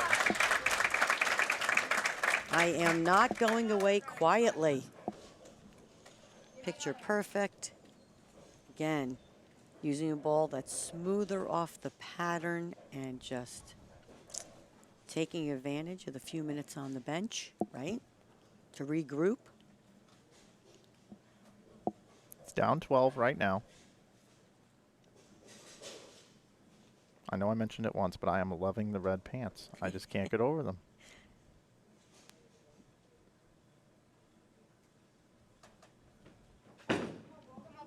That's inside. Holds pocket. On the left lane. We have talked about the left lane, right? We want to find what is the difference.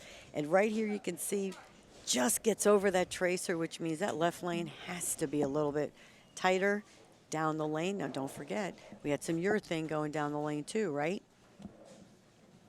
Yep, and both of these players, it looks like the further left they're getting, the more area they're creating on the lane because they're able to keep their ball going towards the right, preventing them from hitting any early friction on the lane.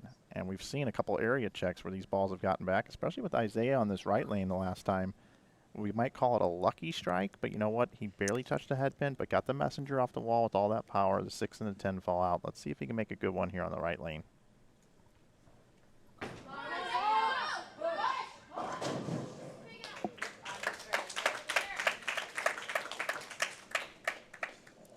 Definitely gets this one left, and you can see his upper body went to the left too as he was letting that one go. I think he left 3-6-10, right? Yep. I didn't 3-6-10. No sleeper.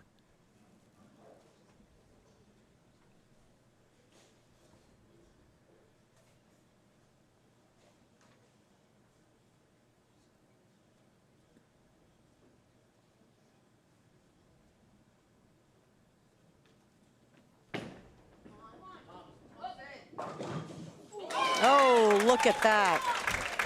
Gets the little tap on the 10. Look at this.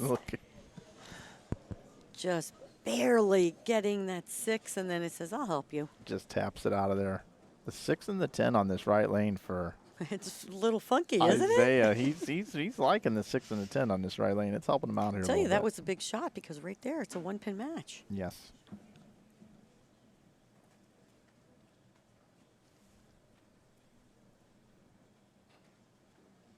Ryan takes the lead on the bench. Isaiah taking a little extra time here. I like this. We're on no shot clocks or anything, no TV time constraints. We are on Bowl TV, of course, where bowling lives here. But a shot clock does not live here. And where else would you rather be, Mike? No, it's what's better than junior gold? Nothing. We'll get it. We got a couple more shows to go.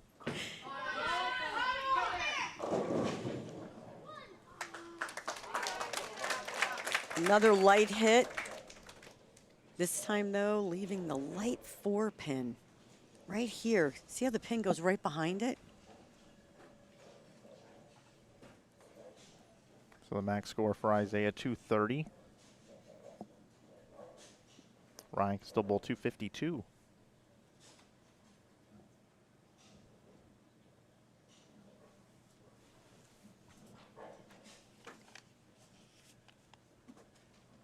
Really high scoring here in this championship match.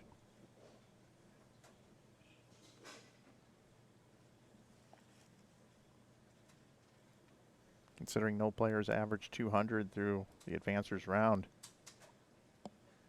Putting 200 up on TV, that's a big deal. Oh, that was a big shot there. Hooking at the 4-pin. This is one of the things, and again, you know, it's a learning experience. I find it, we've talked about this last week, didn't we? On the U20 show about, remember we talked about hooking at spares or throwing straighter at spares, and because you were the house hack. I am the house hack. That's two folks that are playing CDB bingo out there.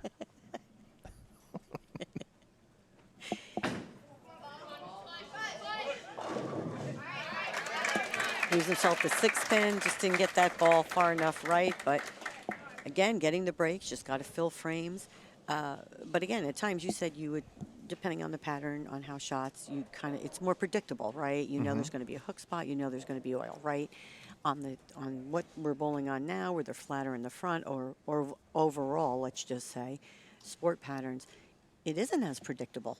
No, you have to go hard and straight here.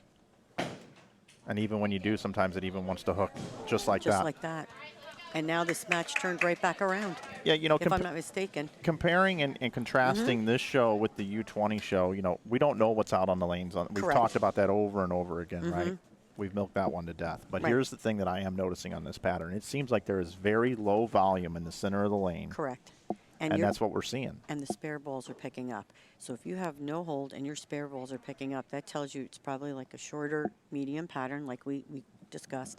And I do like that right of 12, right of 13, 14, much better. Low volume, and right now it looks like we've got ourselves an even Steven match. Applying pressure in the ninth, Ryan Campbell can still get to 219. His opponent, Isaiah, can also get to 219. Look at this one, a little high. Just a little bit, but tripping out the 4-9. I believe that I'm looking at last shot on that lane for right now, because we don't know if we're going to go to game 2. We could have a tie. Yes, we could. We have that possibility out there. Which in the case of a tie, I believe is a 1-ball roll-off, correct? That is what it's been through all of the match play. I'm not sure underneath the television finals, but I'm sure Rob Gottschall will let us know. Well, maybe a little different. Who knows? I meant to ask Rob.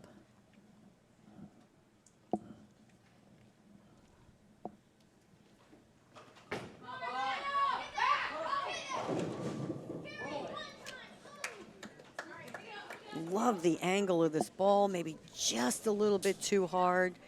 Goes down the lane a little bit further, just leaving the 2-pin, almost the 210, so gets a break. I'm loving his friends over on the bleachers saying, come on, Carrie, one time, Carrie, come on. Just once.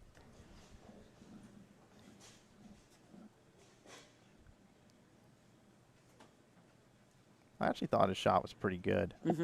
I like See, when he just gets a the little ball bit. to the right. It is, and I think he threw it a little bit harder, so it went down the lane just to have those few extra inches.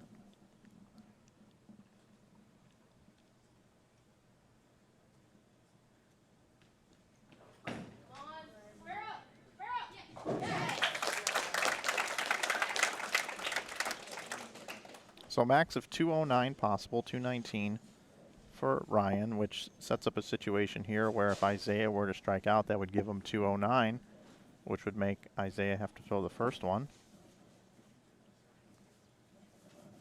Excuse me, he would have to double in the 10th.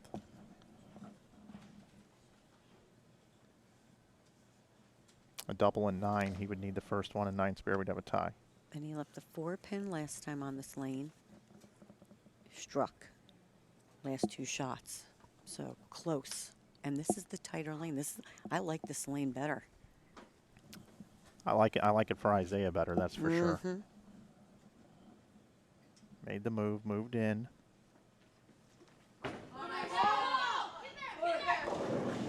Oh. Gets that one in just a little bit. Seems like he's increased his ball speed too, just a little. But you could see right here, never picks up, slides right through it, 2, 4, 8, 10. I concur on the ball speed comment. And could be going to a game 2 here, but it is not over yet. It is not.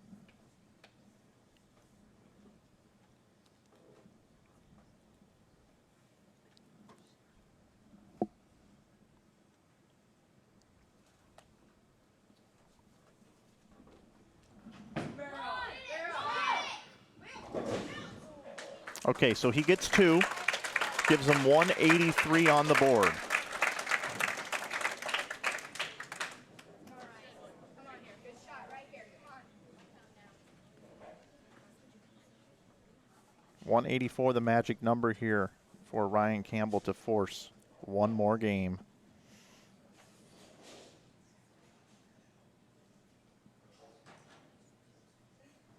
Needs good count here.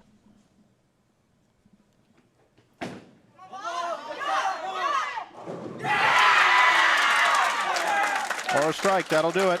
That's the best mark right there.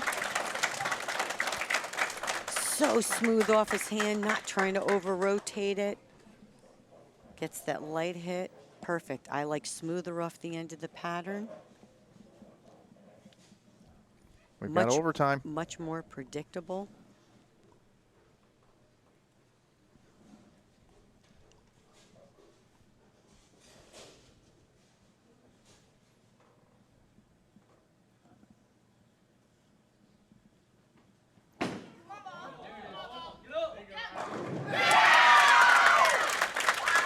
Getting more comfortable on this right lane.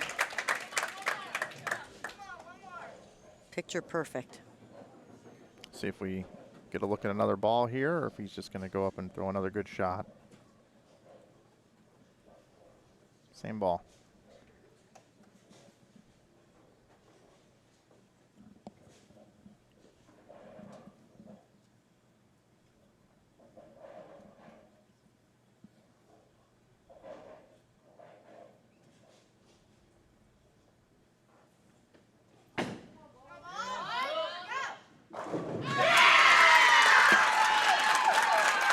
.219 the final score. Isaiah has now been defeated once. Just told his buddy Ryan, good game. And it looks like Isaiah is just dying to throw this other ball. He's been sitting next to it there. Mm-hmm.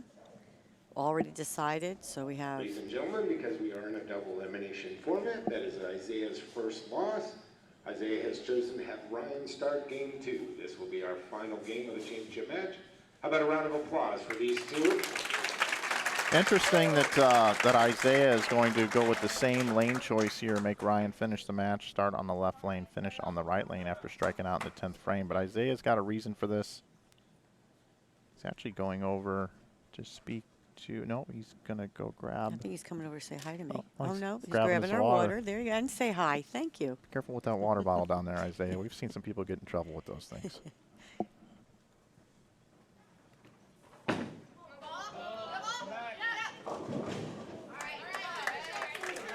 So after going high flush, high flush, high flush on the right lane, gets up on the left lane, but just like Isaiah's shot, gets down the lane just a little bit further and doesn't quite get there for the 2-4-10. Definitely down lane to the right. That left lane is tighter. Yes, it is. Picked up a little OB down there. Not enough time to get back to the strike pocket. We'll see if he can cover it up here and start with a spare. If not, it'll be an open frame to start things. Makes it. Oh, look at this. Great shot. Choosing a spare ball to shoot at the 2-4 and slides it over as if it had eyes. That mid-lane friction we were talking about helped him out there. And that's momentum. Isaiah sticking with, I believe that's a Zen. That's what he's using. I believe that's a Zen bowling ball. That is a Zen by 900 Global, and a Proton Physics by Storm is what Ryan is using.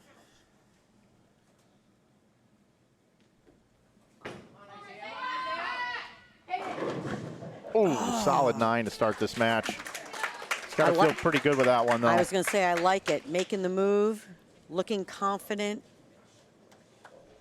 Bad break. Make the spare and just keep plugging away.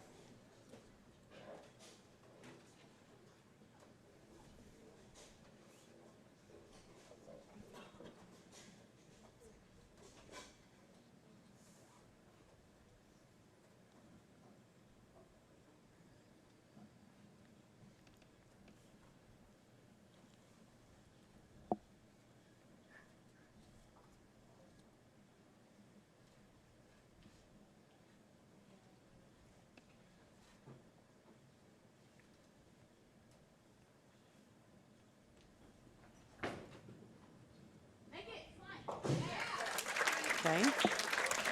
Making the spare, I like it. You know, hooked by spare last game, so all tied up after one.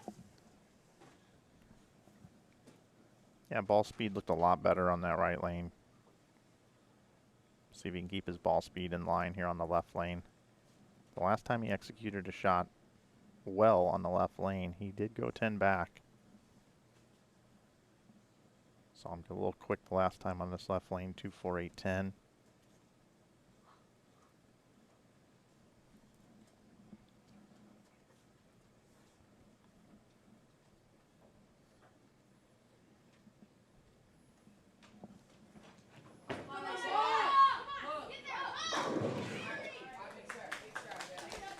Very similar to what we saw Ryan do on this left lane. Just gets it going too far to the right. And once you hit, we've talked about this, right? Because we saw it with the girls. I think that, again, I think that the patterns are similar. We're seeing some similarities. Again, we don't know that, but definitely some similarities where there is oil right.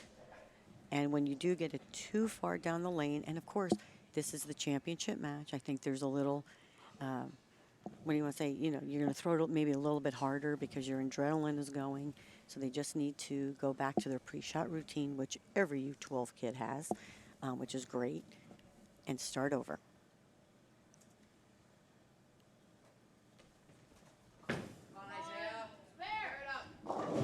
Great cover. Yep, perfect conversion. Not an easy spare to make. As I watch this ball deflect, I wonder if this is a 14-pound ball. Does it say on his sheet? No, we don't. No, we don't don't have ask that that. But question. I'm gonna pretty much say that's a 14-pound ball. We interviewed Bill O'Neill this week at Junior Gold. He's considering making the switch over to 14 pounds himself. We saw Brianna Cote win Player of the Year throwing 14 pounds. A new trend in bowling. Gets a break, only use a 9-pin. Gets this one way left. That's just what we're seeing, but he looks like he lost his footing just a little bit, so maybe, you know, just a little off with the timing, rushed a little bit. He'll change balls to shoot the spare. Got to tell you, I'm thinking about going down to 14. Are you? I am, yeah. You know, I'm old now, but God's been very good to me. I've never had any issues, but my left hip, right hip, depending, goes out a little bit now with all the travel. And I really do feel that possibly that 1 pound weight would take some pressure off my lower back and just continue to give me the longevity. And with 14-pound equipment, I can probably throw it a little bit harder without trying as hard. Yep. Also a little easier with that wrist at the bottom of the swing. Oh, yes, to get up the back of it, sure. Create that maximum revolutions that you do, CDB.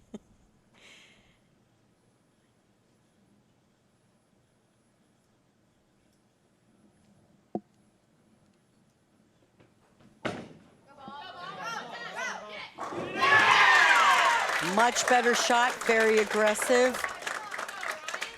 Getting pumped up with the little fist pump at the end. Tell you, both boys, what great games. I mean, we've just seen some great bowling with the U12 girls. The fundamentals, so solid. Pre-shot routines, love that. And same thing with these boys. Okay, look what we have here. A little ball change on the right lane. You've been waiting. He's been keeping it warm.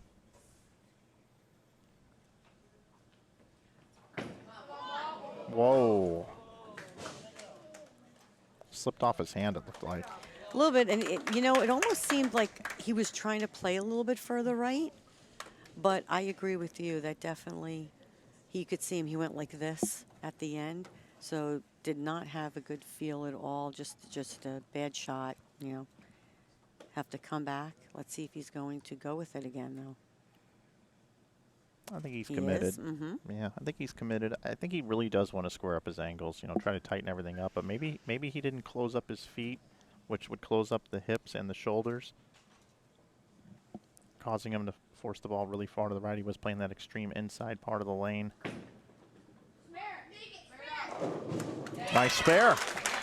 Definitely a lot more square going through the front part of the lane. Look at this. Only about 16 at the arrows, getting it out to about 8.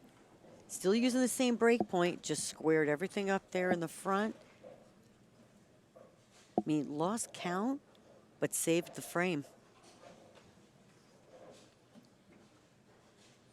He's trailing by 13 now through 3 frames.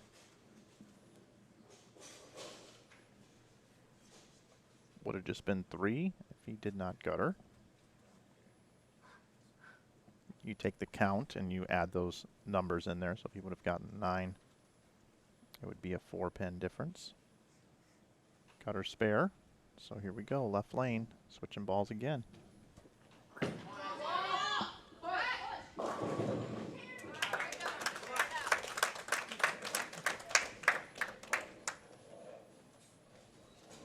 Gets that one definitely going up the lane. Much straighter than he had been. Leaves a 6-pin.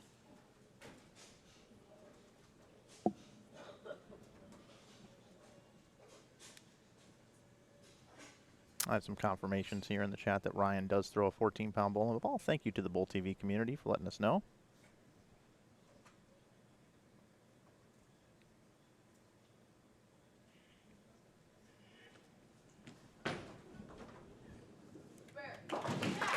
Makes the spare, stays clean through 4. On Bull TV here, we do have a interactive chat room, and we do appreciate everyone watching here today. And those of you that may be watching a recorded version of this later, check out Bull TV for live bowling action. We hit a hot topic there with the 14-pounder CDB. They're loving it in the chat.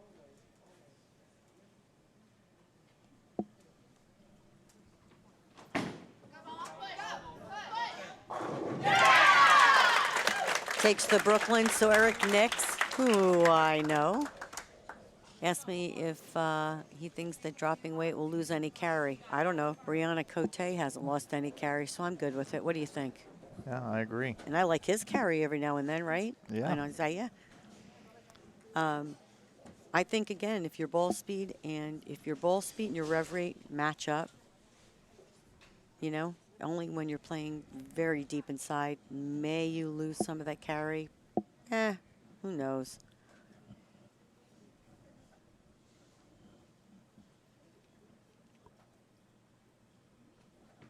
Great shot, kicking back the 7 and the 10. You could see right here. What a unique shot here. Watch, if you could just see. See how the 7-10 just go back at the same time? Big triple. It is step up to the plate time for Isaiah to attempt to apply some pressure Isaiah down 24 now. to Ryan. Ryan taking advantage of the break. The way Ryan's playing the lanes, when he does miss in, he's still got a chance at striking because the ball goes Brooklyn. Is avoiding splits. Currently right now, that's been the key in this match.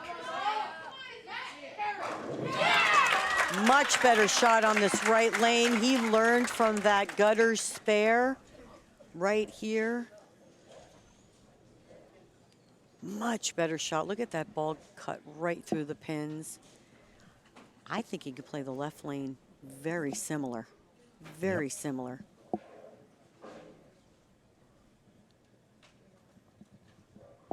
Remember, these are all sport compliant patterns. Very, very difficult.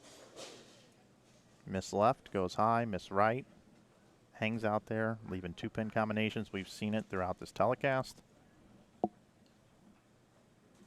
got to throw it good each and every shot if you're going to win a championship here at Junior Gold.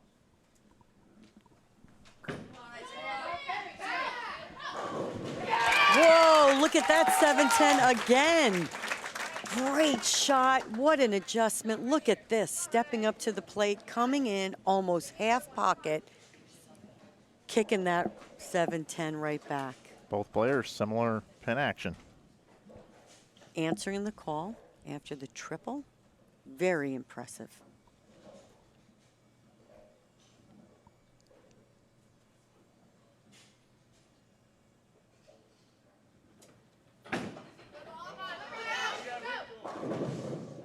Oh, what a bad break for Ryan.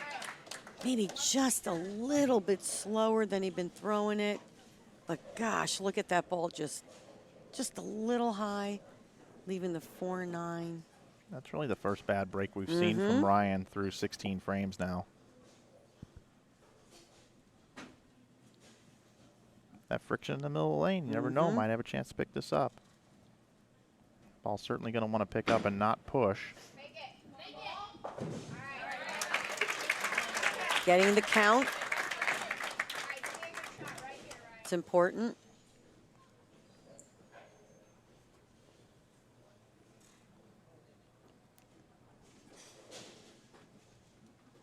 So here we are in one of those max score situations where if both players were to strike out, we would have a tie at 245.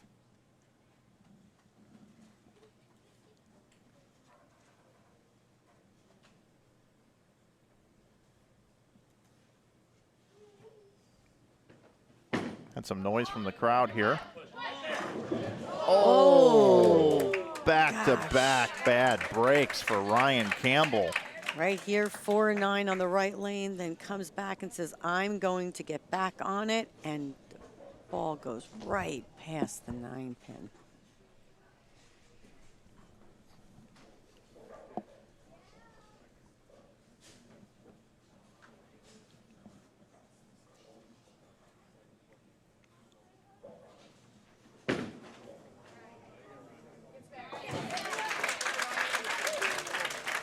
The key to both those shots is he is not, except for the one strike I think he had in there, he has a good look to the pocket, feeling confident, but Isaiah has stepped up the last two shots and has been picture perfect.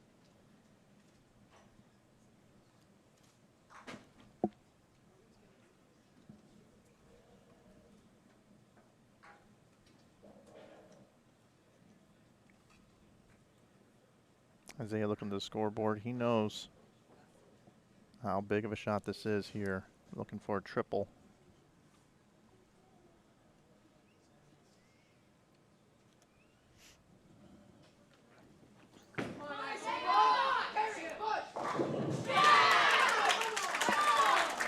Isaiah slapping out the Brooklyn. Definitely got this left of target, as you can see, and just goes Brooklyn enough to carry. You know, this game can be cruel sometimes. And we saw Ryan get some good breaks early. Now we're seeing Isaiah getting the breaks down the line here. Ryan making great shots, 4-9, solid 9. And Isaiah now able to capitalize with that break for the triple.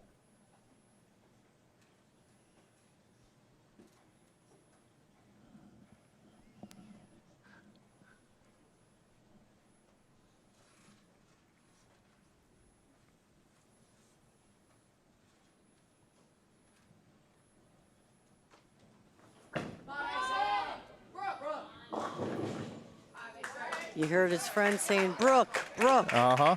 He's got a bunch of friends here. Definitely missed. Yeah, got around that one a little bit. Obviously left of target. No forgiveness whatsoever.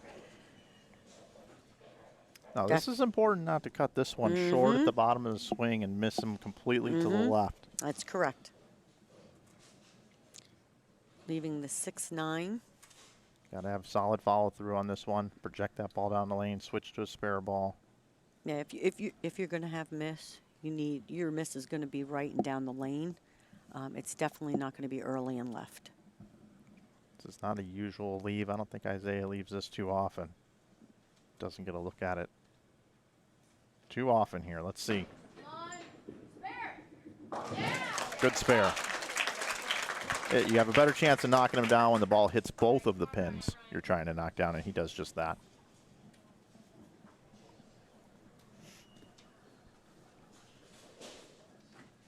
Again, scoreboard does tell the story. 223 the max for Isaiah, 245 for Ryan.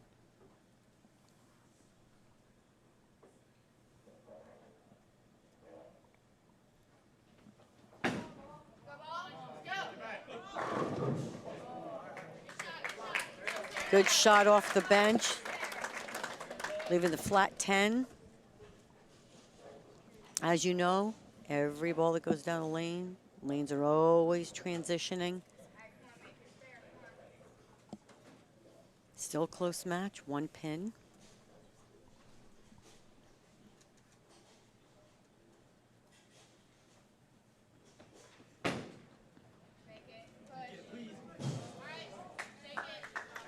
And that was what we were just talking about. If you cut it short or don't quite project that ball down the lane, get too much rotation on it on this oil pattern, whatever it may be, it is just wanting to catch friction and just hook immediately. And I believe that's how he missed his other 10-pin, was to the left. Yep. Okay, he needs to regroup. 213 the max. Isaiah cannot be shut out. 223 the max. 10-pin match.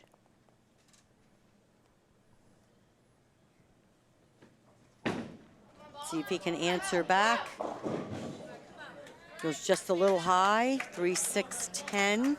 Common leave that I watched this week. Didn't matter what age group I was watching. Saw a lot of 3-6-10, 3-6-9-10. Saw a lot of 2-4-8-10, 2-4-10 washouts. And some strikes.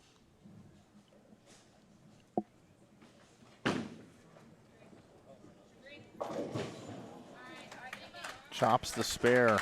Well, we went from a 1-pin match to basically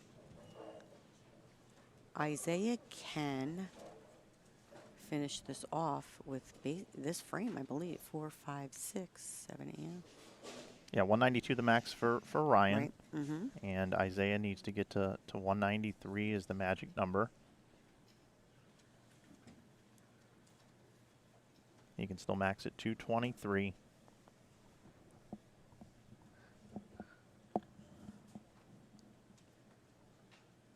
He needs to fill some frames here. Needs to avoid a big mistake.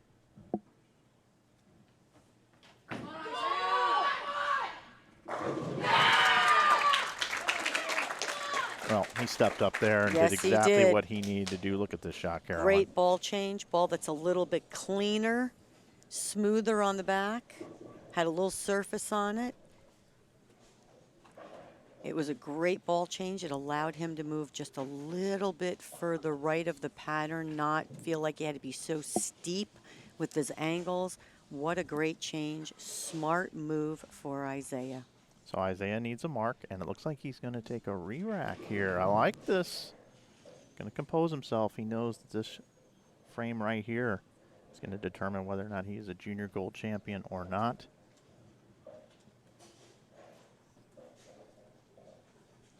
Needs 10 on 2 balls. That would give him 193. His opponent, max he can bowl, is 192.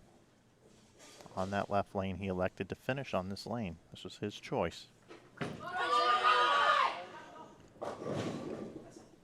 Okay, avoids the split, which is a good thing. Gets this one way right of target. I mean, but again, I'm sure there's a little adrenaline there. Leaves the 1-2-5. I'm assuming he will use his spare ball. I mean, I'm sorry, strike ball to shoot the spare. Yeah, I would think so. Might even want to move a little further left and get away from that OB. Use the center of the lane. Go straight at it.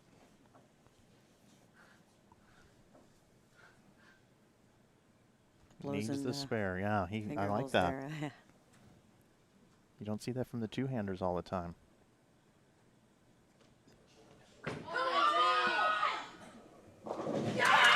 And he covers the spare. Isaiah Derflinger, your 2022 Junior Gold U20 champion. Excuse me, U12 champion.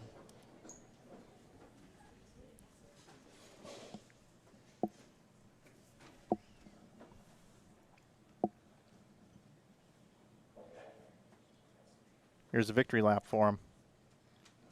He's already got it locked up. This one's got to feel really good to Isaiah.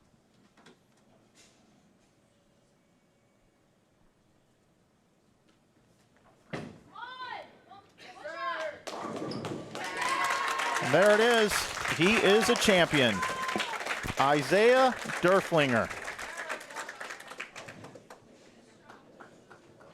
Got to hand it to Ryan, though. Ryan has really bowled good tonight for his 3 games.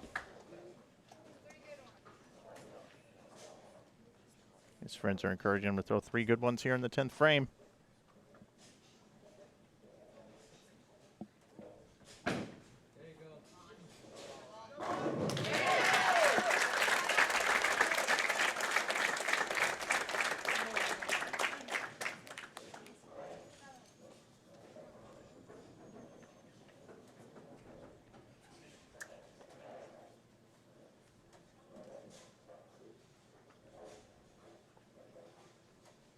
Isaiah persevered here tonight, even with that gutter spare. Was able to hang in there, fill some frames, and it really came down to the spare game between both of these players.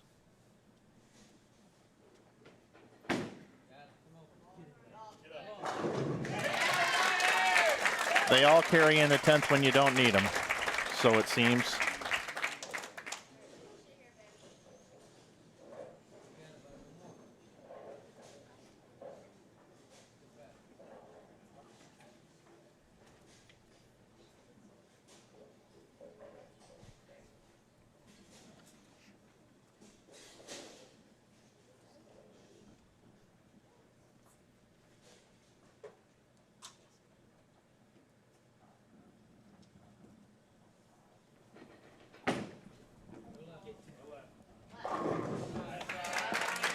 Ryan Campbell's going to finish second. Ladies and gentlemen, how about a round of applause for Ryan Campbell on some fantastic play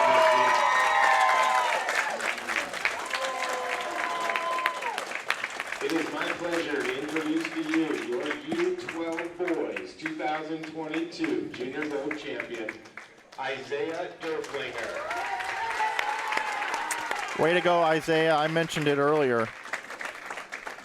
Isaiah has persevered through a lot in his life already at a very young age. Yes, I agree. And just both, let me tell you though, both young, talented bowlers made some great shots when they needed to, and some ball changes, moves on the lane. So very impressed. But Isaiah truly made that change with that ball sitting on the chair, yeah, and moved on the lane and came through when needed. All right, Carolyn, I'm going to let you get ready for an interview with young Isaiah. Well, thanks, Mike. There goes Carolyn. She's going down to get that interview after photography is taken here. Again, Isaiah wanted to give a shout out to his sister, Leanna, who's been dealing with some health issues. She's 28 years old.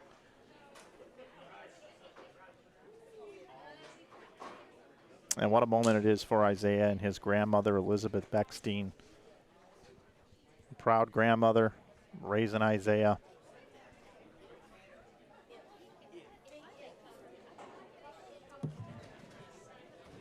Rob? I'm sure he's gotten a text from his coach, Chris Vi, and good friend.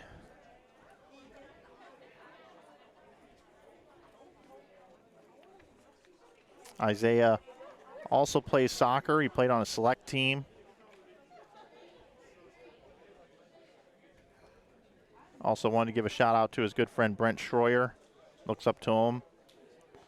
He's a hometown player that bowls collegiately for Wright State University.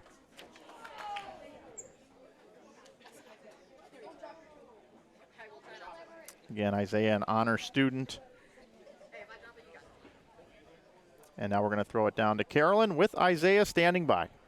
So I am here with Isaiah Derflinger, our U12 boys champion. Isaiah, the very first question I'm going to ask you is, we were watching the show, and we saw you sitting for a few minutes with a bowling ball on your chair, and it just sat there, but you kept putting your hand on it, and then you finally made that ball change, which basically got you where you needed to be. So tell us a little bit about that.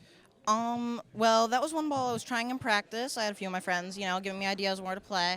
And I was really kind of just thinking there, like, wondering, should I throw it? Should I not throw it? And kind of once the Zen went south, once the first ball just kind of stopped working a little bit and my miss area got kind of down, I decided to try that.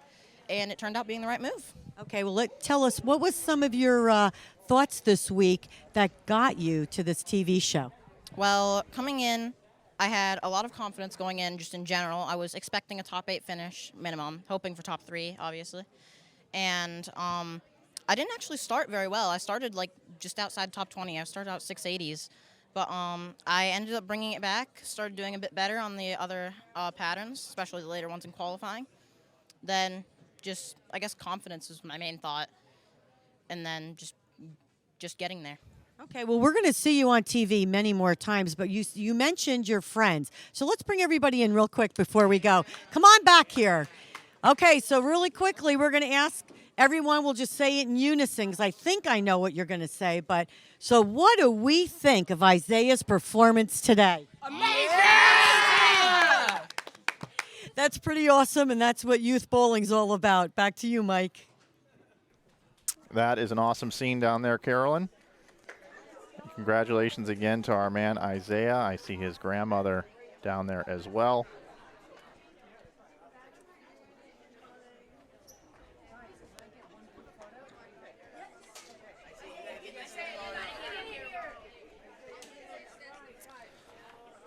On tap today, we've got more bowling for you right here on Bowl TV coming up at 2 p.m. Eastern. Will be the U15 boys and girls show coming up.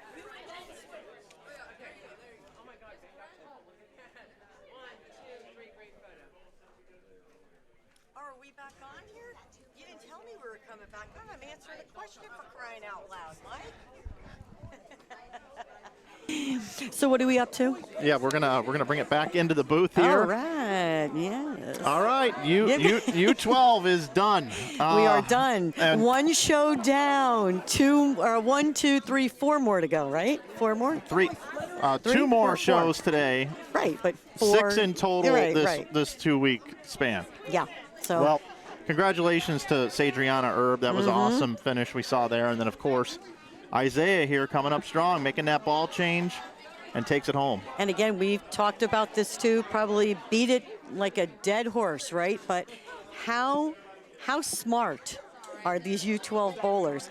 Coaches, parents there, he said, people helping him out, his friends, learning a lot from not only ball reps and YouTube and their friends and people in the bowling center, but the knowledge that these kids have access to is beyond their years. And we're going to see repeat kids on this telecast, as we see later on today. We'll see with Jillian Martin and Annalise O'Brien. And I mean, you're going to see repeaters, and you're going to see them always vying for those top positions. Yeah, it was a fun telecast for sure. Glad you were with us here on Bowl TV. It's always a pleasure working with Carolyn. Don't forget to join us for our next broadcast coming up here in just a couple of hours right here on Bowl TV. It's the U15 girls and boys. So for everyone here in Grand Rapids, Michigan, my name is Mike Flanagan. Thanks for joining us today. We'll see you down the road on Bowl TV.